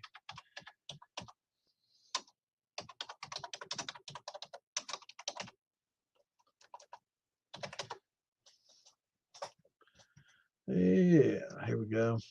Yeah, they still. I think they still have a good deal on it. Looks like this one. I'm not sure if that's the one I was looking at though. Yeah, this 3,000 watt one. I think it's wet. Oh no, this is dry. I think they've got a wet and dry one too. Yeah, I think they got a dry and wet one. It's 175. Yeah, get the one that's wet and dry. It's 175. 3,000 watt.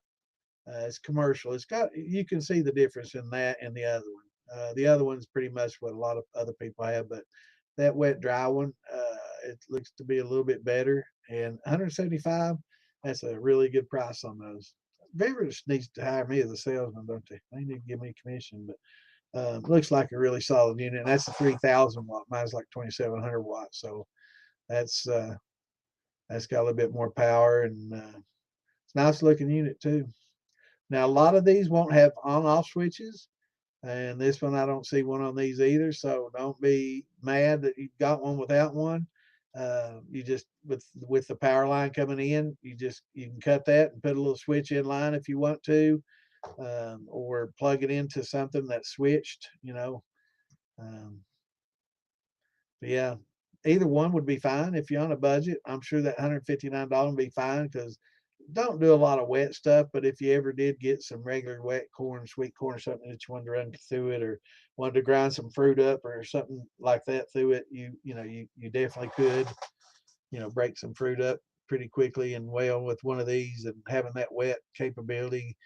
I've seen a lot of people use the sink disposers, I mean, I'm hoping that they weren't used for other stuff before this and that they're buying them fresh for this, but, or at least cleaning them up real well, running boiling water through there, maybe some sand star or something. But yeah, we were talking tonight about I'm a little bit picky on and keeping things clean and sterile from winemaking and just seeing some of the conditions that a lot of other stuff are made in. It kind of gives me the heebie-jeebies sometimes. I'm not that, but man, I especially when it's coming to brandies and wines and stuff, I like keeping things pretty clean. Yeah, that's a great deal. If y'all haven't checked it out, um, I'm not sure what the regular price is on these. It doesn't say how much off or anything like that, but I know it's a damn good price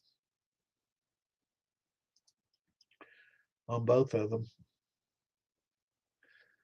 So yeah, you can get the steel for 205 and this dry grinder for 159 for 360 bucks. 370 bucks. You could have the mill and the steel both. The mill and the steel. There you go. Poet and don't know it.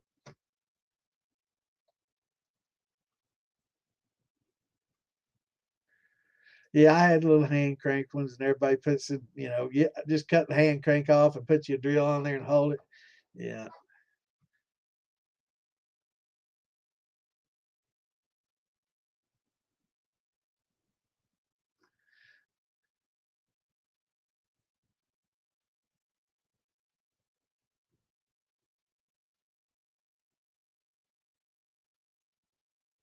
yeah, yeah. This one it's not green, but it's yeah. She wasn't happy. Well, it's my ex, so maybe it has something to do with that too. Yeah,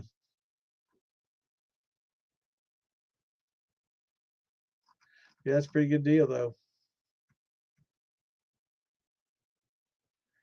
Yeah, you can run anything. You can run your peaches through it. Just pull the pit out. You can run the grape, anything through it.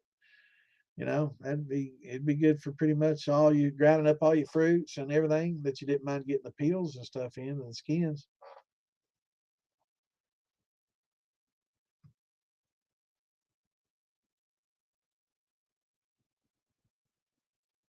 But it pretty much mulch anything up you put in there. Also, I don't know if y'all see the guy, I can't remember who it was, but fella get these ice shavers. You seen they put like big chunks of ice and they make smoothies out of it. And they got this machine that cuts up ice, and it wasn't like they gone up ever since then because I think people are starting to get onto it and using it for different things. But they were only like $29, $39 on Amazon when it first happened. Now they're 49, 59, 69 because I guess they get popular. But they're just ice shavers, and you put ice in there and just push the little handle down that forces the ice to it. And so some dude got the bright idea. Well, hell, I think I can just use that for apples, right? So he cut his apples up, core them, just started feeding apples in there. Man, just man, he went through a bushel of apples in no time, man. I'm like, and it was a really, it made, you know, applesauce coming out the other end. It was doing a fine job on it. And I was like, man, that's the trick right there. And it was those work pretty well. And I don't think it would. Of course, if you want to, you can sift through it and get out your seeds. You don't want apple seeds in there all busted up and stuff. It's not good. It's not as bad as like uh, a cherry pit, right? And some of the pits. Um, yeah, it was pretty slick. I think he halved them and maybe cut the core out of them, or maybe just cored them and pushed them in there. But it's pretty slick, man. That thing went through them pretty quickly and quite well.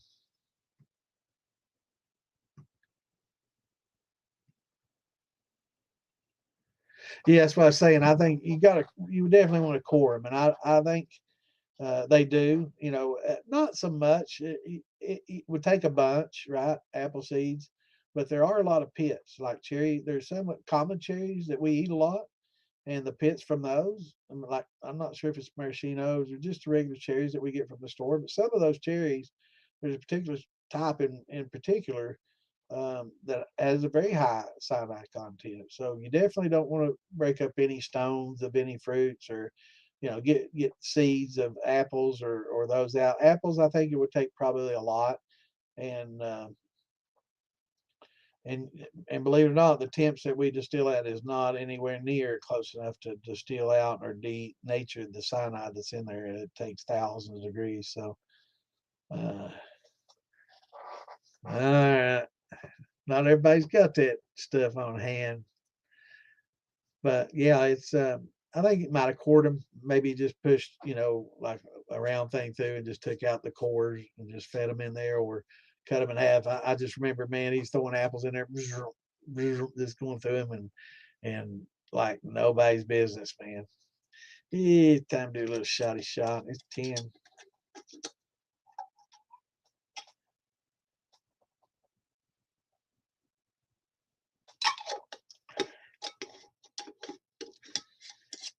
Yeah, they will. Yep. I think old Tom collects a lot of that old tractor stuff.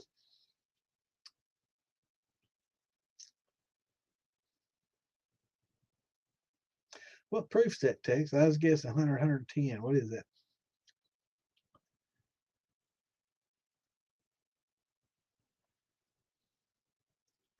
Now, I've had hard red winter wheat, but I've not had Ben Holiday. That's just probably a variety that's close to you.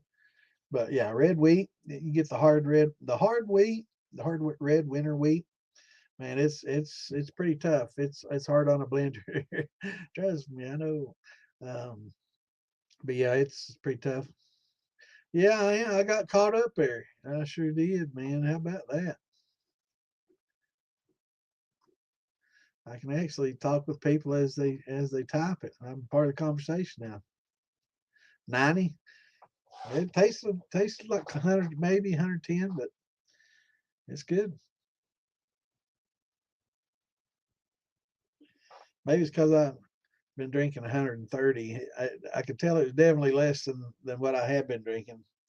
This stuff's pretty hot right here. This is that blackberry pineapple, and it's 130. It's pretty spicy. So I knew that was less. I was guessing 100 or so. Compared to that, it's a lot less. Yeah, I am a man, not the man. I'm not sure the Corona meal we were talking about here. Let me look at up. Corona grain meal.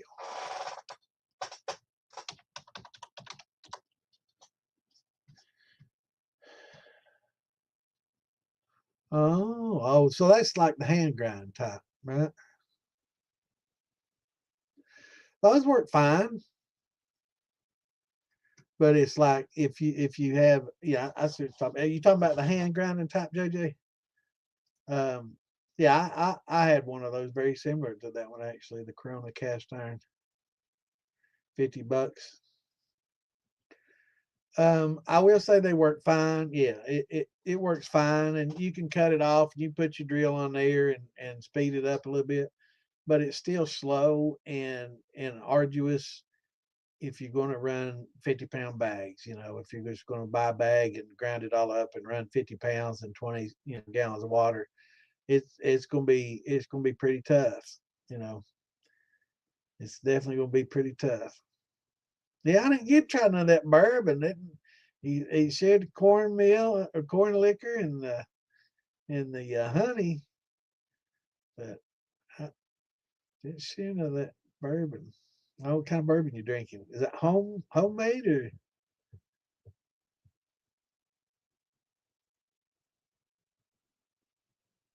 I thought it was Michelle's?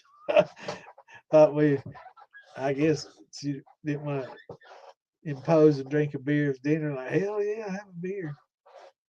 I like beer. I'd be drinking it too. I'm just not ever been a big beer drinker. It's always been bourbon or okay, tax stuff. All right.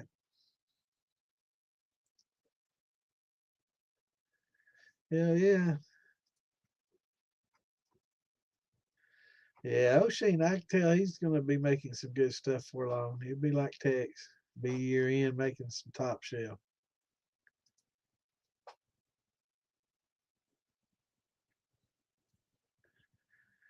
Yeah, it is fine, John, JJ, and it works. But looking at 59 versus 159,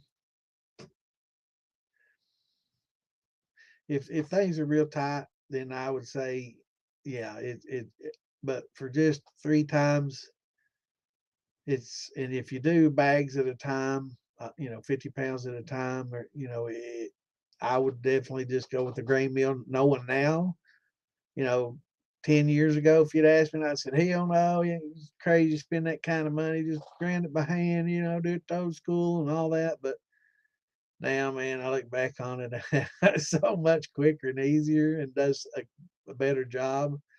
I don't know if I could say that now. Don't get us started, Carp. I know, man. You just have to come visit us down here in the Bluegrass, man. We can drink all you want.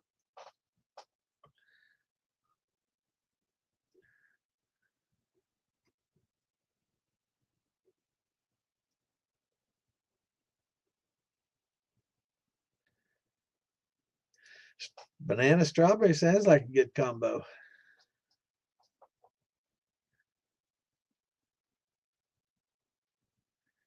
Yep. Yeah, man, that's what we're here for, brother. That's what we're here for.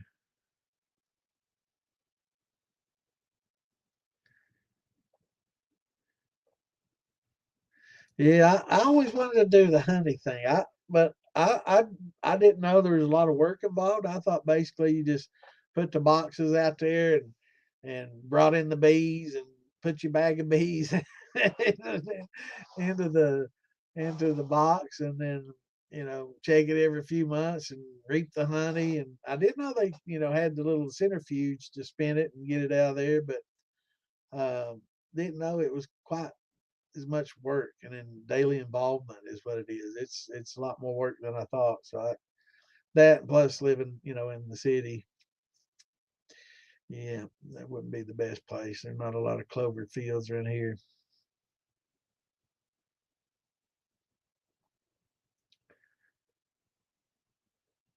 Well, as long as the seeds aren't broken, um, you don't have to worry because yeah, even in a mash, as long as it didn't get into the distillation part and get heated up, then you wouldn't have anything to worry about. But running them through that shaver would definitely cut them up. It would shave them up and crack them up pretty good. So you definitely want to core it before running it through anything like that. Um, so even yeah, if you broke them up, it would get into your mash and it would easily carry over into your um, uh, wash and into your boiler and would carry forward.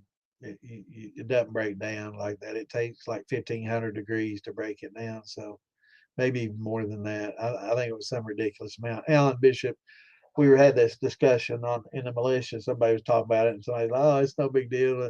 They'll denature, when you boil them over." And I was like, "No." I think it's a crazy amount. Let's see how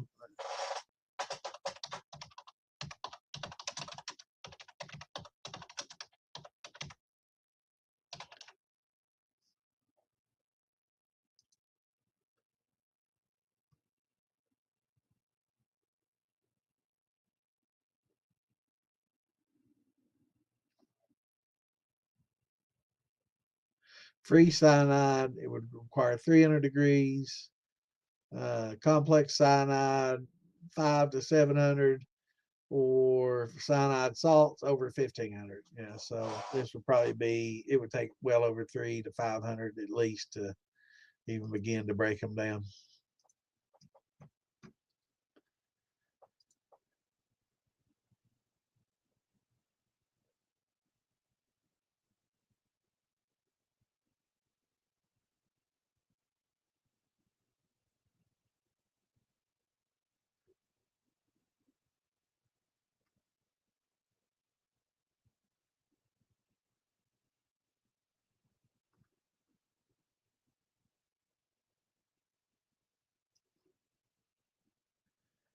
Yeah, Clint's auto cracks me up.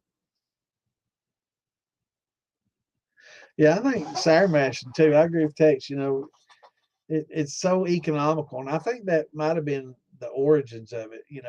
Is how economical it was, and the fact that a lot of people were making thin mashes back in the day, and they would try to stretch that sugar, basically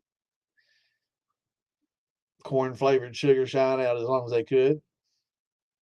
And I think that the simple sour mash method is um, very economical, and it gets most. Now the old traditional sour mash method, you use fresh grains every time. You just use the back set to make it bring in the sourness and the flavor from the back set to carry over.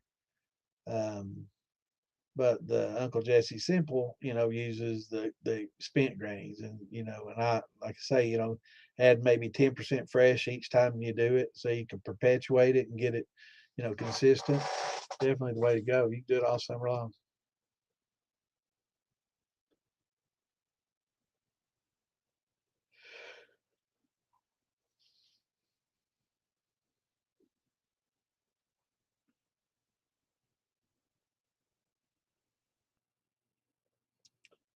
Yeah, well, that sounds like a pretty good size one. You probably do a bag in no time.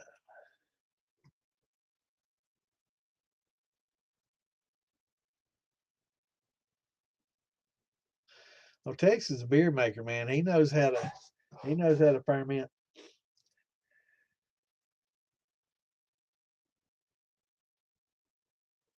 Yeah, it was good. Yeah, Texas does a lot of mountain brandies as well. He's learned quite a bit in a year and a half.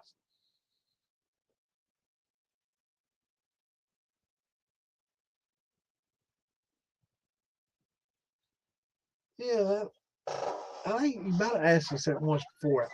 Now, not a spruce beer in particular, but um, I'm pine needle tea. Yeah, that's what we were talking about earlier. There's a certain types that you can use, certain types you probably shouldn't. But I'm learning more about the saps and stuff. A lot of people heat them up and render them down and use it for holistic medicine and stuff. But I'd just be careful. I know that there's certain types of juniper berries and juniper that's toxic. So you want to make sure that you're using the right kind.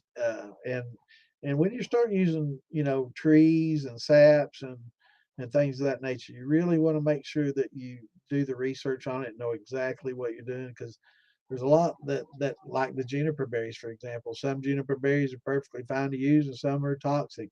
I don't mean toxic to the point where they're just going to kill you and make you die, but they're going to make you sick, and who knows what kind of organ issues you might have from using them and other problems as a result. But be real conscious, especially when you start experimenting with leaves and roots and stuff. It's a lot of trees create toxins in the leaves and stuff to keep animals from browsing on them. And over the years, they evolve toxins in these things, so the animals don't eat them up.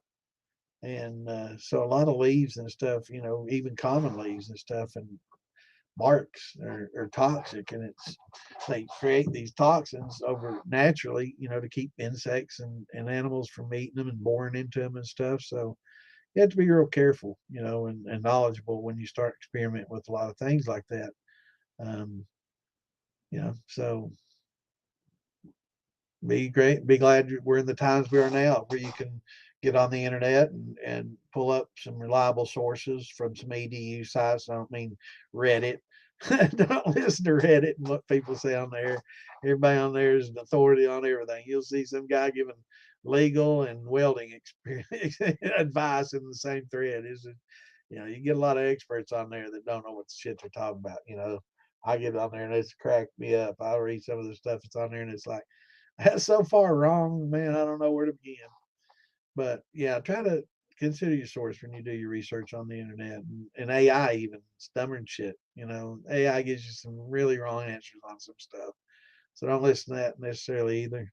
But be real conscious of the trees that you're dealing with, and make sure they're safe, because that's what we try to push your safety. And it's great to experiment, but don't experiment with your health.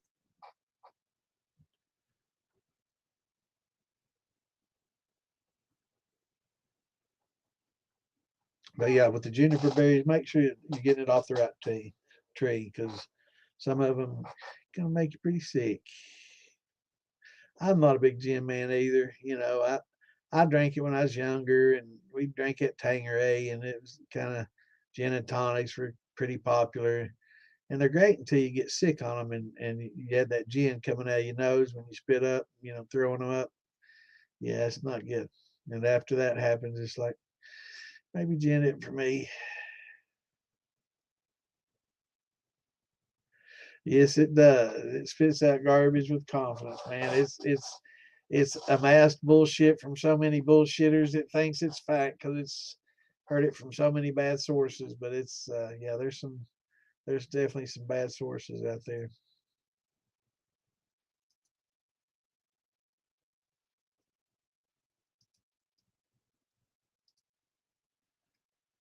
for sure.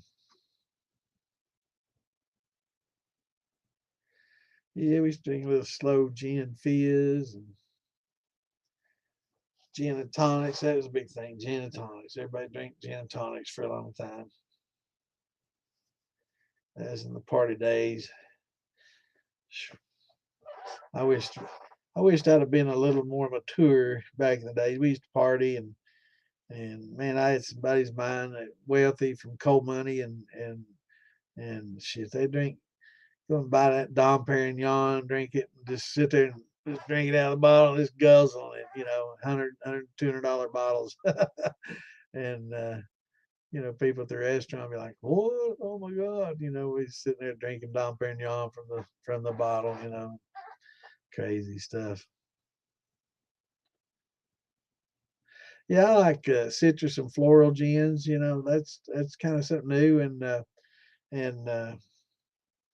Lisa Lowry makes some pretty good gins too. She makes some real good gins and some interesting different the floral type gins and stuff. And there was a gal that uh, Still Talking had on the other night, Mina, I think was her name. And she does a lot of floral type gins and stuff. Very interesting. Listen to her talk and talked a little bit, asked her some questions, and she was experimenting with vacuum distillation as well, and that's a good way to make gins. Probably going to be one of the best ways in the future that they make gins is because the when you do a vacuum distillation, you can distill it lower with a vacuum.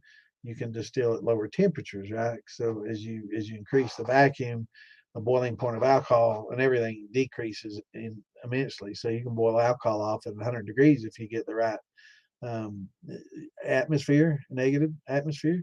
So vacuum distillation is a lot used a lot in the marijuana industry as well, so they can maintain flavors and terpenes and keep flavors and flavonoids and stuff. And also in the gin industry, they're using it to help keep flavors from a lot of the floral notes that get lost with high temperature. A lot of the flowers and other stuff that they use in it get lost with the high temperature. And so now, if you can vacuum distill it at low temperatures, it retains a lot of these flavor notes. So I look for more and more gin makers to.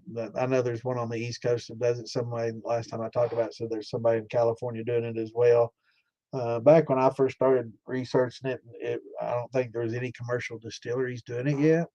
Um, it was just something that was talked about, and I did a little bit of experimentation, which I could, and then pretty interesting. You know, it's definitely something that's going to be a big thing in the future, and probably be huge in the gin industry because of the flavors. And once you start making these floral gins that nobody can touch. It's like, how did you get that kind of flavor?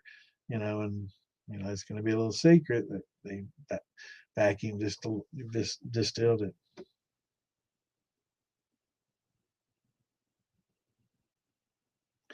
I think you meant peated scotch, not plated. I love those little auto corrects. That's funny. Yeah, I'm not a big fan of the high peat scotch, and really, scotch is to me, it's always been kind of a um, harsh tasting whiskey. I've drank quite a bit of it. I know my grandfather, man, he had this bottle called King's Ransom Scotch, and it was over 100 years old, and had it in his basement. He had a liquor store. He bought a liquor store, and he was in the liquor store, and he bought it. And he's like, immediately, he was like gold. He always that was one of his prized possessions.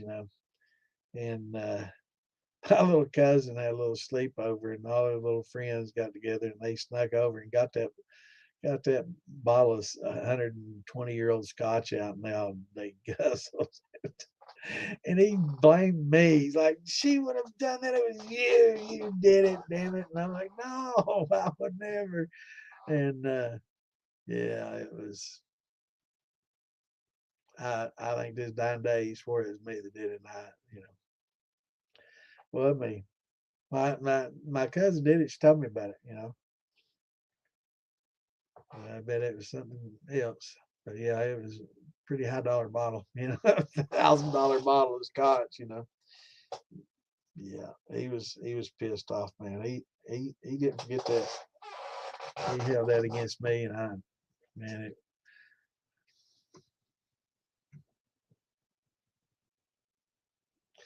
McClellan, that's some of that highbrow stuff, brother. If you can afford McClellan, you can afford a damn a meal. I can say that. Just don't buy that next bottle at McClellan and get a meal instead. That stuff ain't cheap. That's good shit though, man. That's some of the best there is.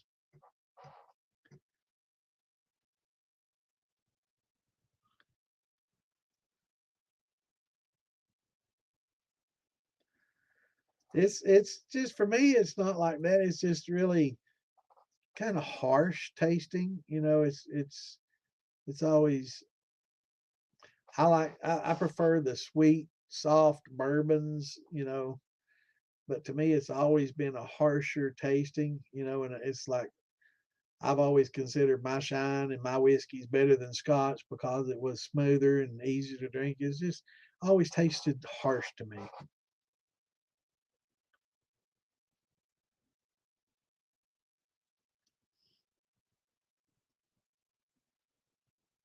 And that's probably another reason I've never done a lot of single grain or all malt.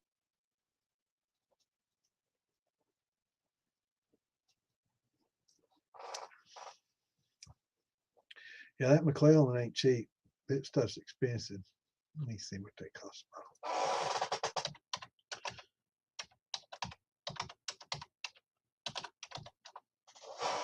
That 12-year-old, what is it?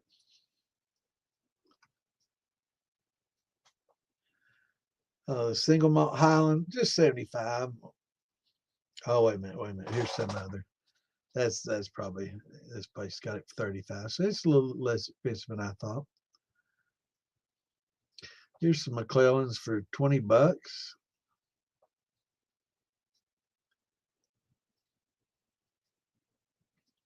McAllen, that's what I was thinking of, not McClellan, McAllen. That's what I was thinking, McAllen. I'm sorry. Yeah, not McClellan, McAllen. Different Mac. Okay, I'll take it back.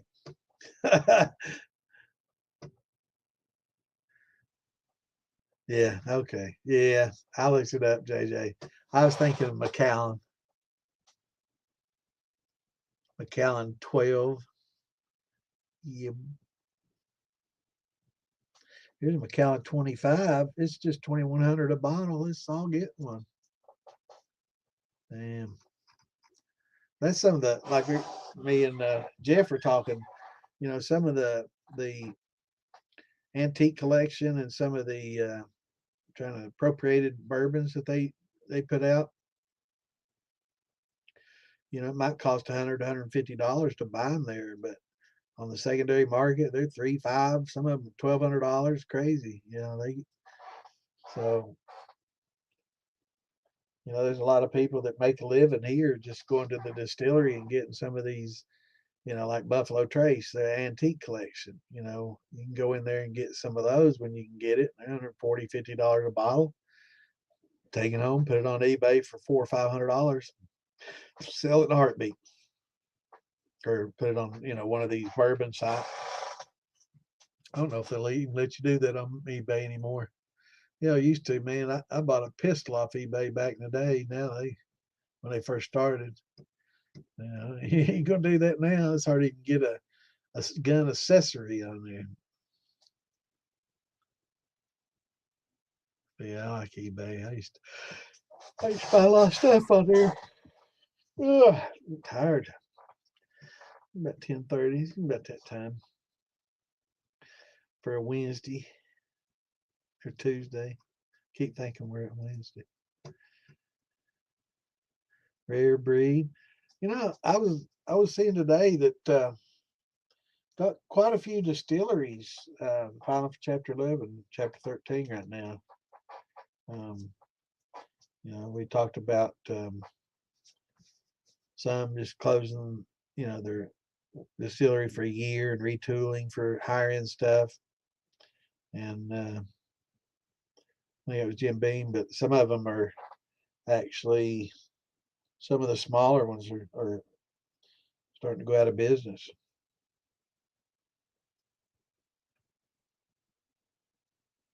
Oh yeah, the Stag. Well, that's one of the antique collections. Actually, let me pull up the Buffalo Trace Antique Collection.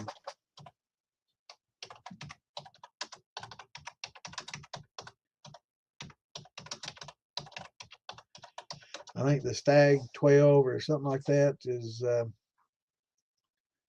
Let's see if I can pull it up here where I can actually see what they are. But yeah, if you can get the whole 7 jar, 2, 4, 2, 4, 6. I thought there's 7. six, I guess. The whole six bottle collection can sell for $8,000 to $10,000. Here's 12,000. This is crazy. Um, yeah, that's crazy. But yeah, those bottles, it's insane. You can get them for 150 when you can get them and if you can get them. And it's not like you can just go in and ask and buy it. It's one or twice a year they'll release it, and if you can be there that day, you can get it. And if not, you're SOL. Now some of them may be a little bit different. You might get 2 or 3 offerings a year or 4, but let's see here. It's let me zoom in on that. Yeah, the George T. Stagg, and I'm not. It doesn't say how many years old it is, but it's the antique collection. It'll have a date on the label on the front, like the Eagle Rare is a 17-year. The William LaRue Weller. It's probably a 13. It's hard to see. Um, Thomas Handy Sazerac. That's the rye offering, and then you got just the regular Sazerac. Both of those are the ryes. But some Taylor, yeah, he ate Taylor. Yeah, it's all very, very expensive, crazy expensive. So, if you can get one of those, that's something else. Let's see if it talks about them here at all. No, it just talks about some. Now this was the different years. This was 2025 must have been a really good year. Um, and then there's some that are like this, the fall release from 2022 and 2020, and there's different years and different prices. But check it out, man. Some of those get crazy expensive.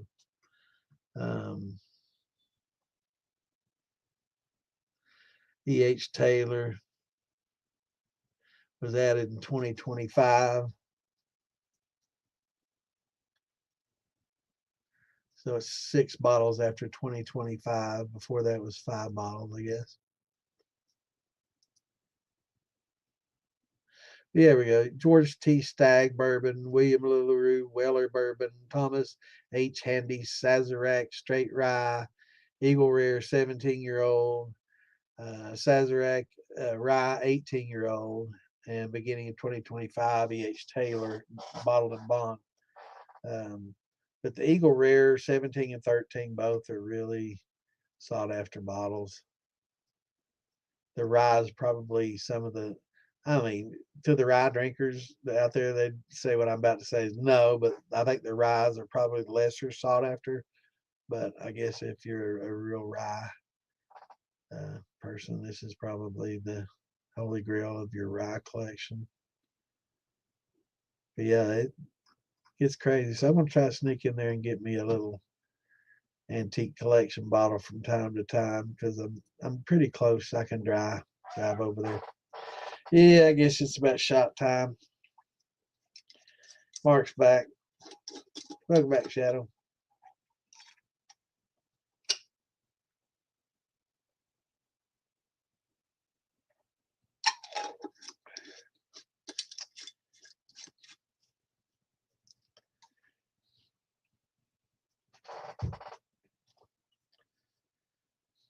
Yeah, now the Weller, if you can get from that antique or the Stag from that antique collection, buy it.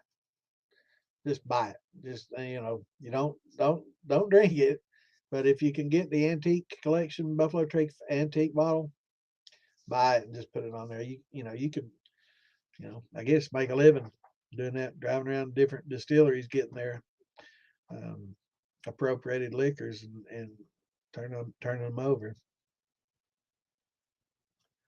Four Roses, and they make good stuff. Apple mash.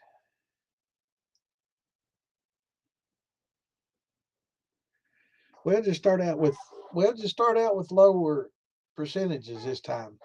So maybe this time, just get, I don't know how much you got going, but just maybe a 10% and or a 5% fine grind. The finer you grind it, the more influence it'll have. but meaning you can use less, right? So I've never quite understood. Somebody says, "Oh, just don't grind it as fine, and it won't add as much flavor.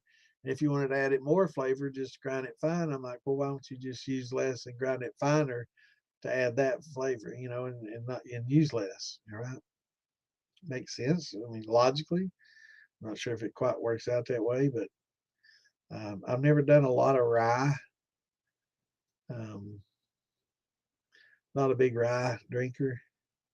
That's one thing back in the days. I never was a rye man, and I don't mind, 5 or 10%, but when it gets to real high rye blends and stuff, I'm not, no.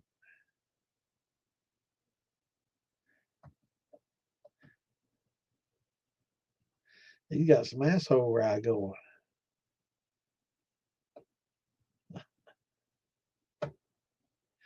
Apple. Hey,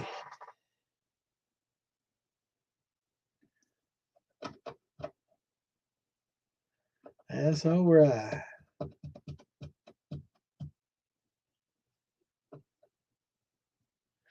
Yeah, I bet that's real spicy.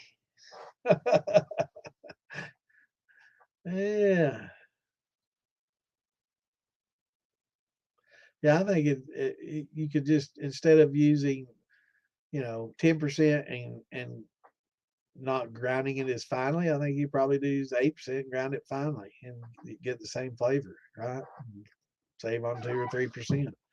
But my thing is, but I just try with a little bit and just increase it, and say, well, I can get some notes of this rye in there. Maybe next time if I'll try a little bit more and keep adding a little bit more each time you do it, until you think, whoa, that's too much, and then but but most 5 to 10% is a pretty good number to start with.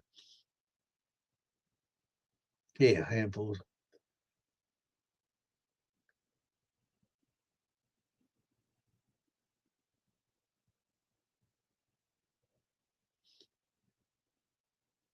So you use the voice to text. I've never done that. I know a lot of people that do. At the end of it, they always have to say, "What is?"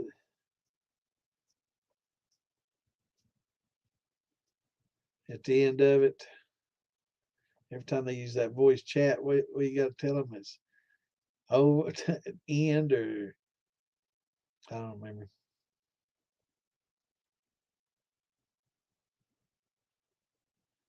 Been in the jug a bit much.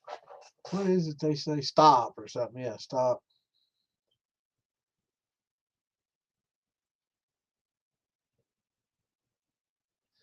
That's it.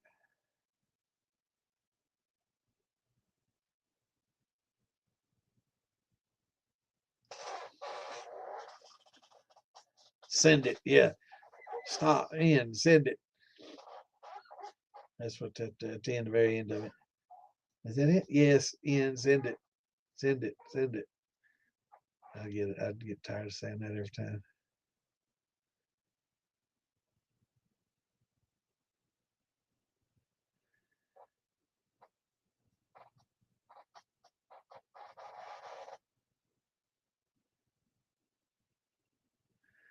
Yeah, Clint's in that grinder. Yeah,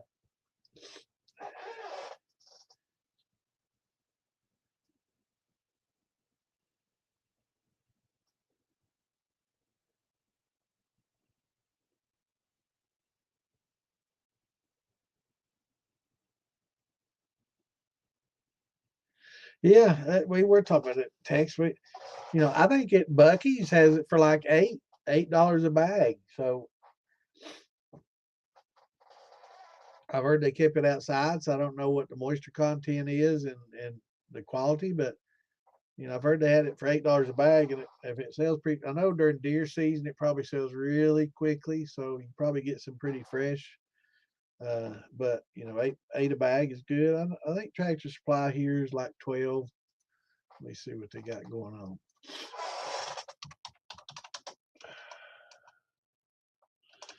Man, I can't time my drink. Neither can Clint.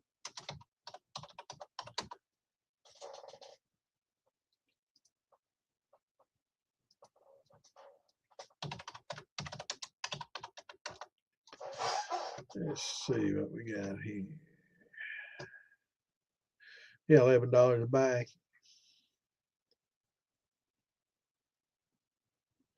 Whole corn. Crack corn is a little bit more expensive. I guess you got to pay them to crack it. I've not gotten too much cob in the crack corn. I got that producer pride from them. Producer pride's pretty good. But yeah, people ask, about the deer corn and stuff and the additives and no, stay away from all that pelleted corn and all the apple, pellets and stuff they put in. No, no, just get producer pride, whole kernel corn, and it's fine. Now I have learned from Roy and and Sean that they a lot of corn gets sprayed with propionic acid to keep it fresh. So, if that's a concern, you might, you can rinse the kernels before you grind them up. Just put them in water, rinse them good, clean them up good. And if you got the wet mill, you don't have to worry about it. Just throw it in there anyway, and it'll grind them up just fine. But I will say, if you do get one of the electric grinders, make sure you open it up all the way before you start it. Make sure that you're turning the dial the right way because it will allow you to tighten these things up to where you got metal on metal grinding, right? So that's how fine it'll let you get. It'll let you get so fine that metal hits the metal on your grinding wheels. So make sure maybe and mark it to where you don't over twist it and get to the point where you do go metal to metal, but just let it be known that they will let you go grinding wheel to grinding wheel in these things before they should make it stop turning right before it gets there. But I guess over time your wheels get ground down and you screw it in a little more and more to get that fine grind. But um, yeah, and I'm not gonna tell y'all how I found that out, right? Yeah, the hard way.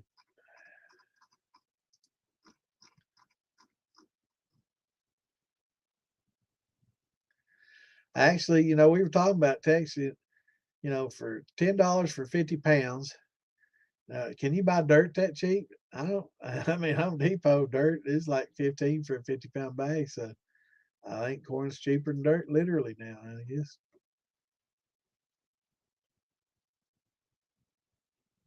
Yeah, from the farmers, if you can find a farmer, you can get it for 5 or even less. You know, some of these farmers, hell, they'll let it go for $3 or $4. 50-pound bag, and if you can get a tote, it's 5 cents a pound. It's cheap as hell.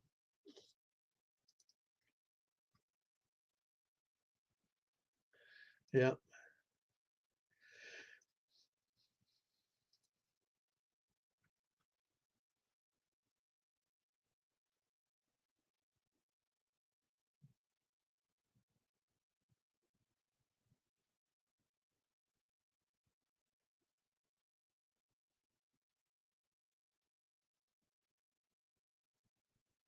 Yeah, man.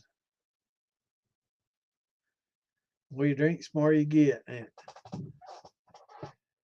And the more runs you got under your belt, I mean, man, it's amazing. I teach people and they get a few runs under their belt. It's like, yep, I don't need to know anything else. I'm good. I'm like they're like a pro now, man. It's like okay, there's more to it. But, all right, and the next thing you know, they're like, well, I had this issue. What do you think? And I'm like, well, I don't know. I thought you was a pro now. But yeah, it's funny. There's only beginners in the moonshine industry, right? There's beginners and then there's professionals. There's no intermediate, it's like you're a beginner and once you learn, you're a pro, right? That's the way it works.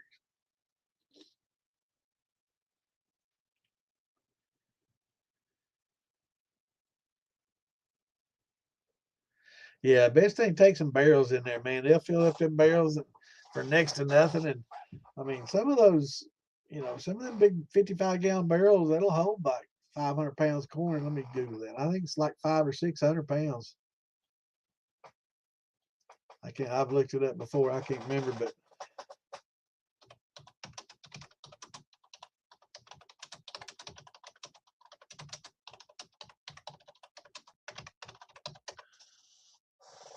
Uh, 350 to 400 pounds. Yep, that is a lot. 50, and it would depend on the moisture content too. Will have a big impact on it. I'm glad they made a note of that. But yeah, 330 to 400 pounds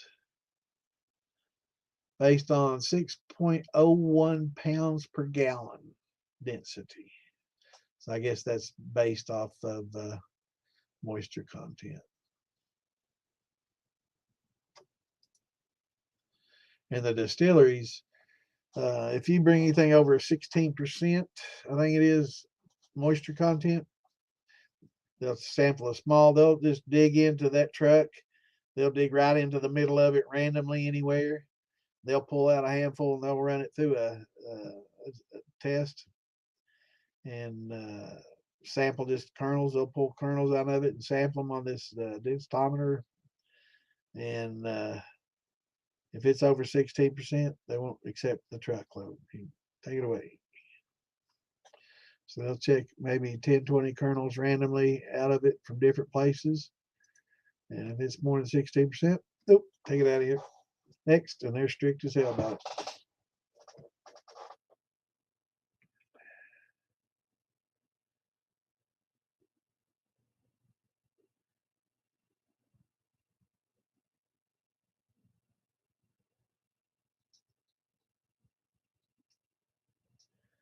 it. Yeah. What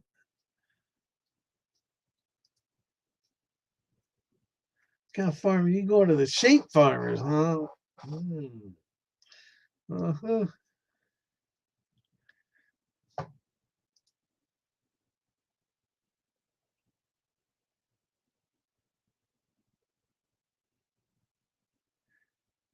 Them sheep ingredients.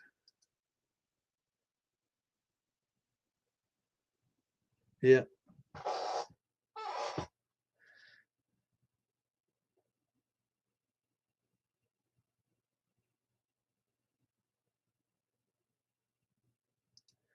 There are a few that'll admit it.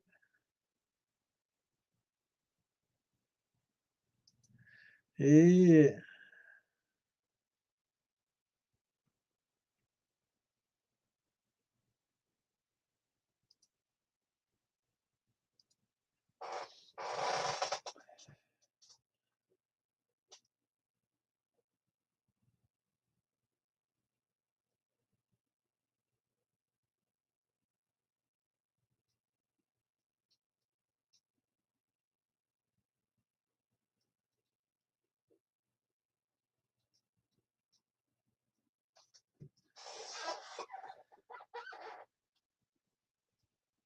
Yeah. Yeah, they'll definitely check it out, man. They check for moisture and bugs too. Yep. But yeah, if that moisture is, I think it's 16% is what they go on. If it's a penny over that, nope, they don't want it molding up in their silos and in their grain mills, where they store it, man. They don't want that shit. 'Cause once it starts spreading, it'll spread that mold to all of it. They don't. They got a lot of money invested, so they definitely don't want to do that.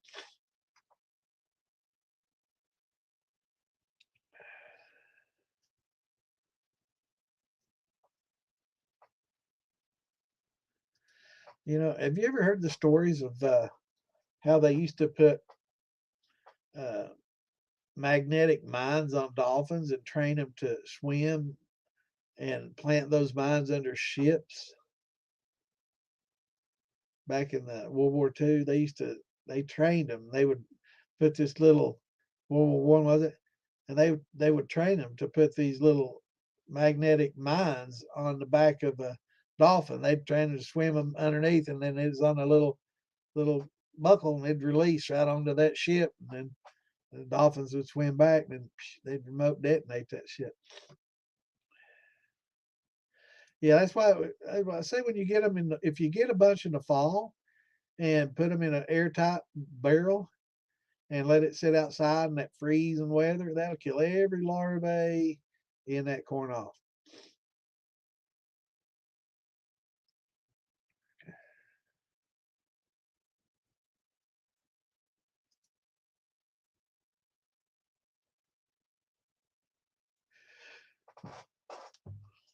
Lie detector rats looking for mines out in fields. Yeah, cool. I like watching a rat fly in the air in pieces. Huh? We used to go to the dump, and every time that bulldozer would push the garbage off to the side, there'd be hundreds of rats scrambling. And we'd sit there, they're 22s picking them off. It was a lot of fun.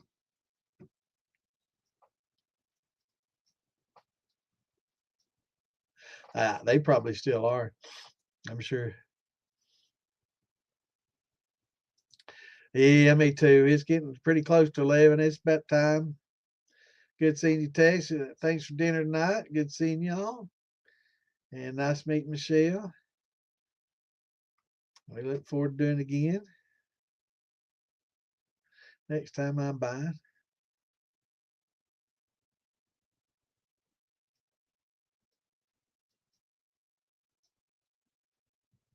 Oh, are they? Yeah, I was looking forward to seeing some rat guts flying through the air, man. I was gonna look up videos watching that shit. I'd sit and watch that all night.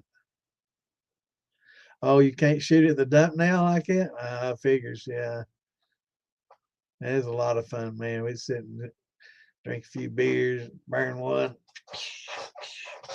pick those rats off. Yeah, my grandfather and I did that. Well, he wasn't smoking, but we went to the dump. That's how I learned how to do it. Yeah, they take the fun out of everything.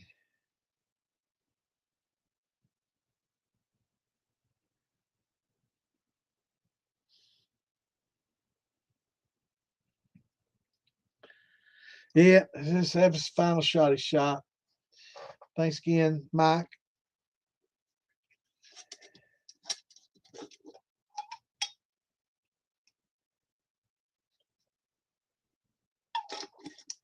For the honey shine.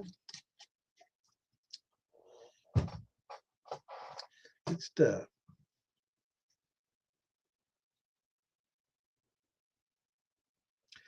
Yeah, I think that my niece is talking about getting one for a pet. I'm like,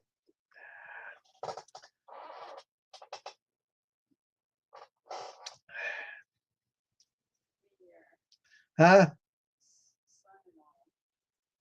Yeah. Well, and daughter. It will be my niece one day, right? That'll be my stepdaughter, right? Stepdaughter, yeah. Her daughter-in-law, yeah.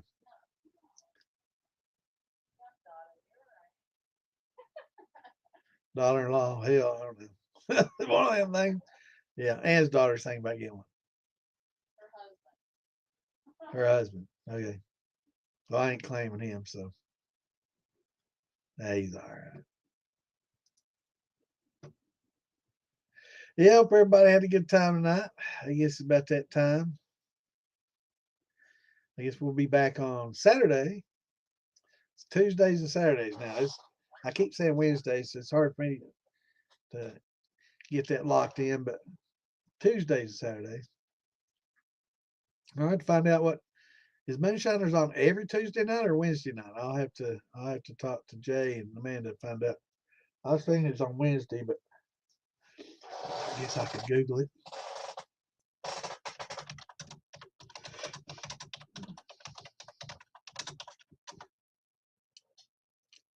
It's going to be on Wednesdays after this one. I guess today was the premiere, was Tuesday. And then after that, it's going to be Wednesday. So, yeah, from now on, you'll be able to watch the show, and we won't, our podcast won't interrupt with that. So that's a good thing we changed to Tuesday then. And so the one I traded with on Wednesday gave my Wednesday day. They'll have to compete with Moonshiners, right? Sorry.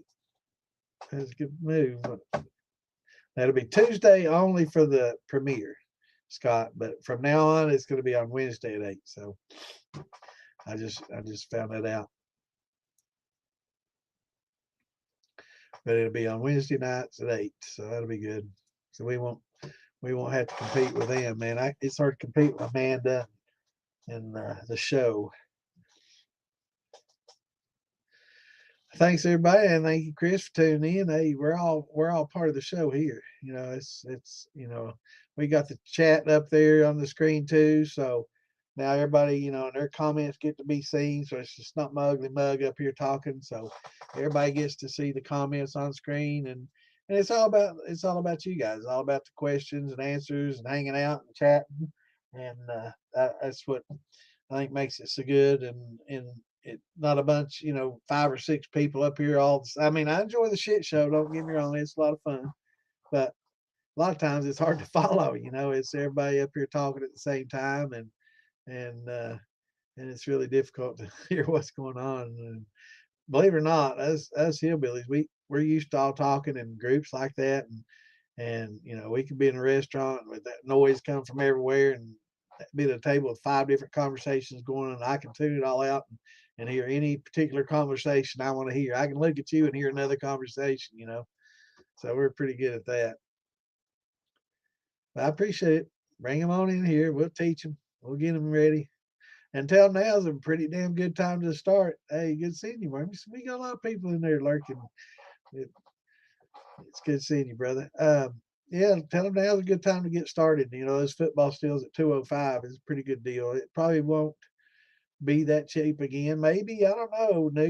Maybe a 4th of July sale or Memorial Day sale be that, and then Black Friday, probably 2 of the lowest prices of the year. So still available till the 14th mark. So tell them if they want to get the Vever football steels or the Vever grinders.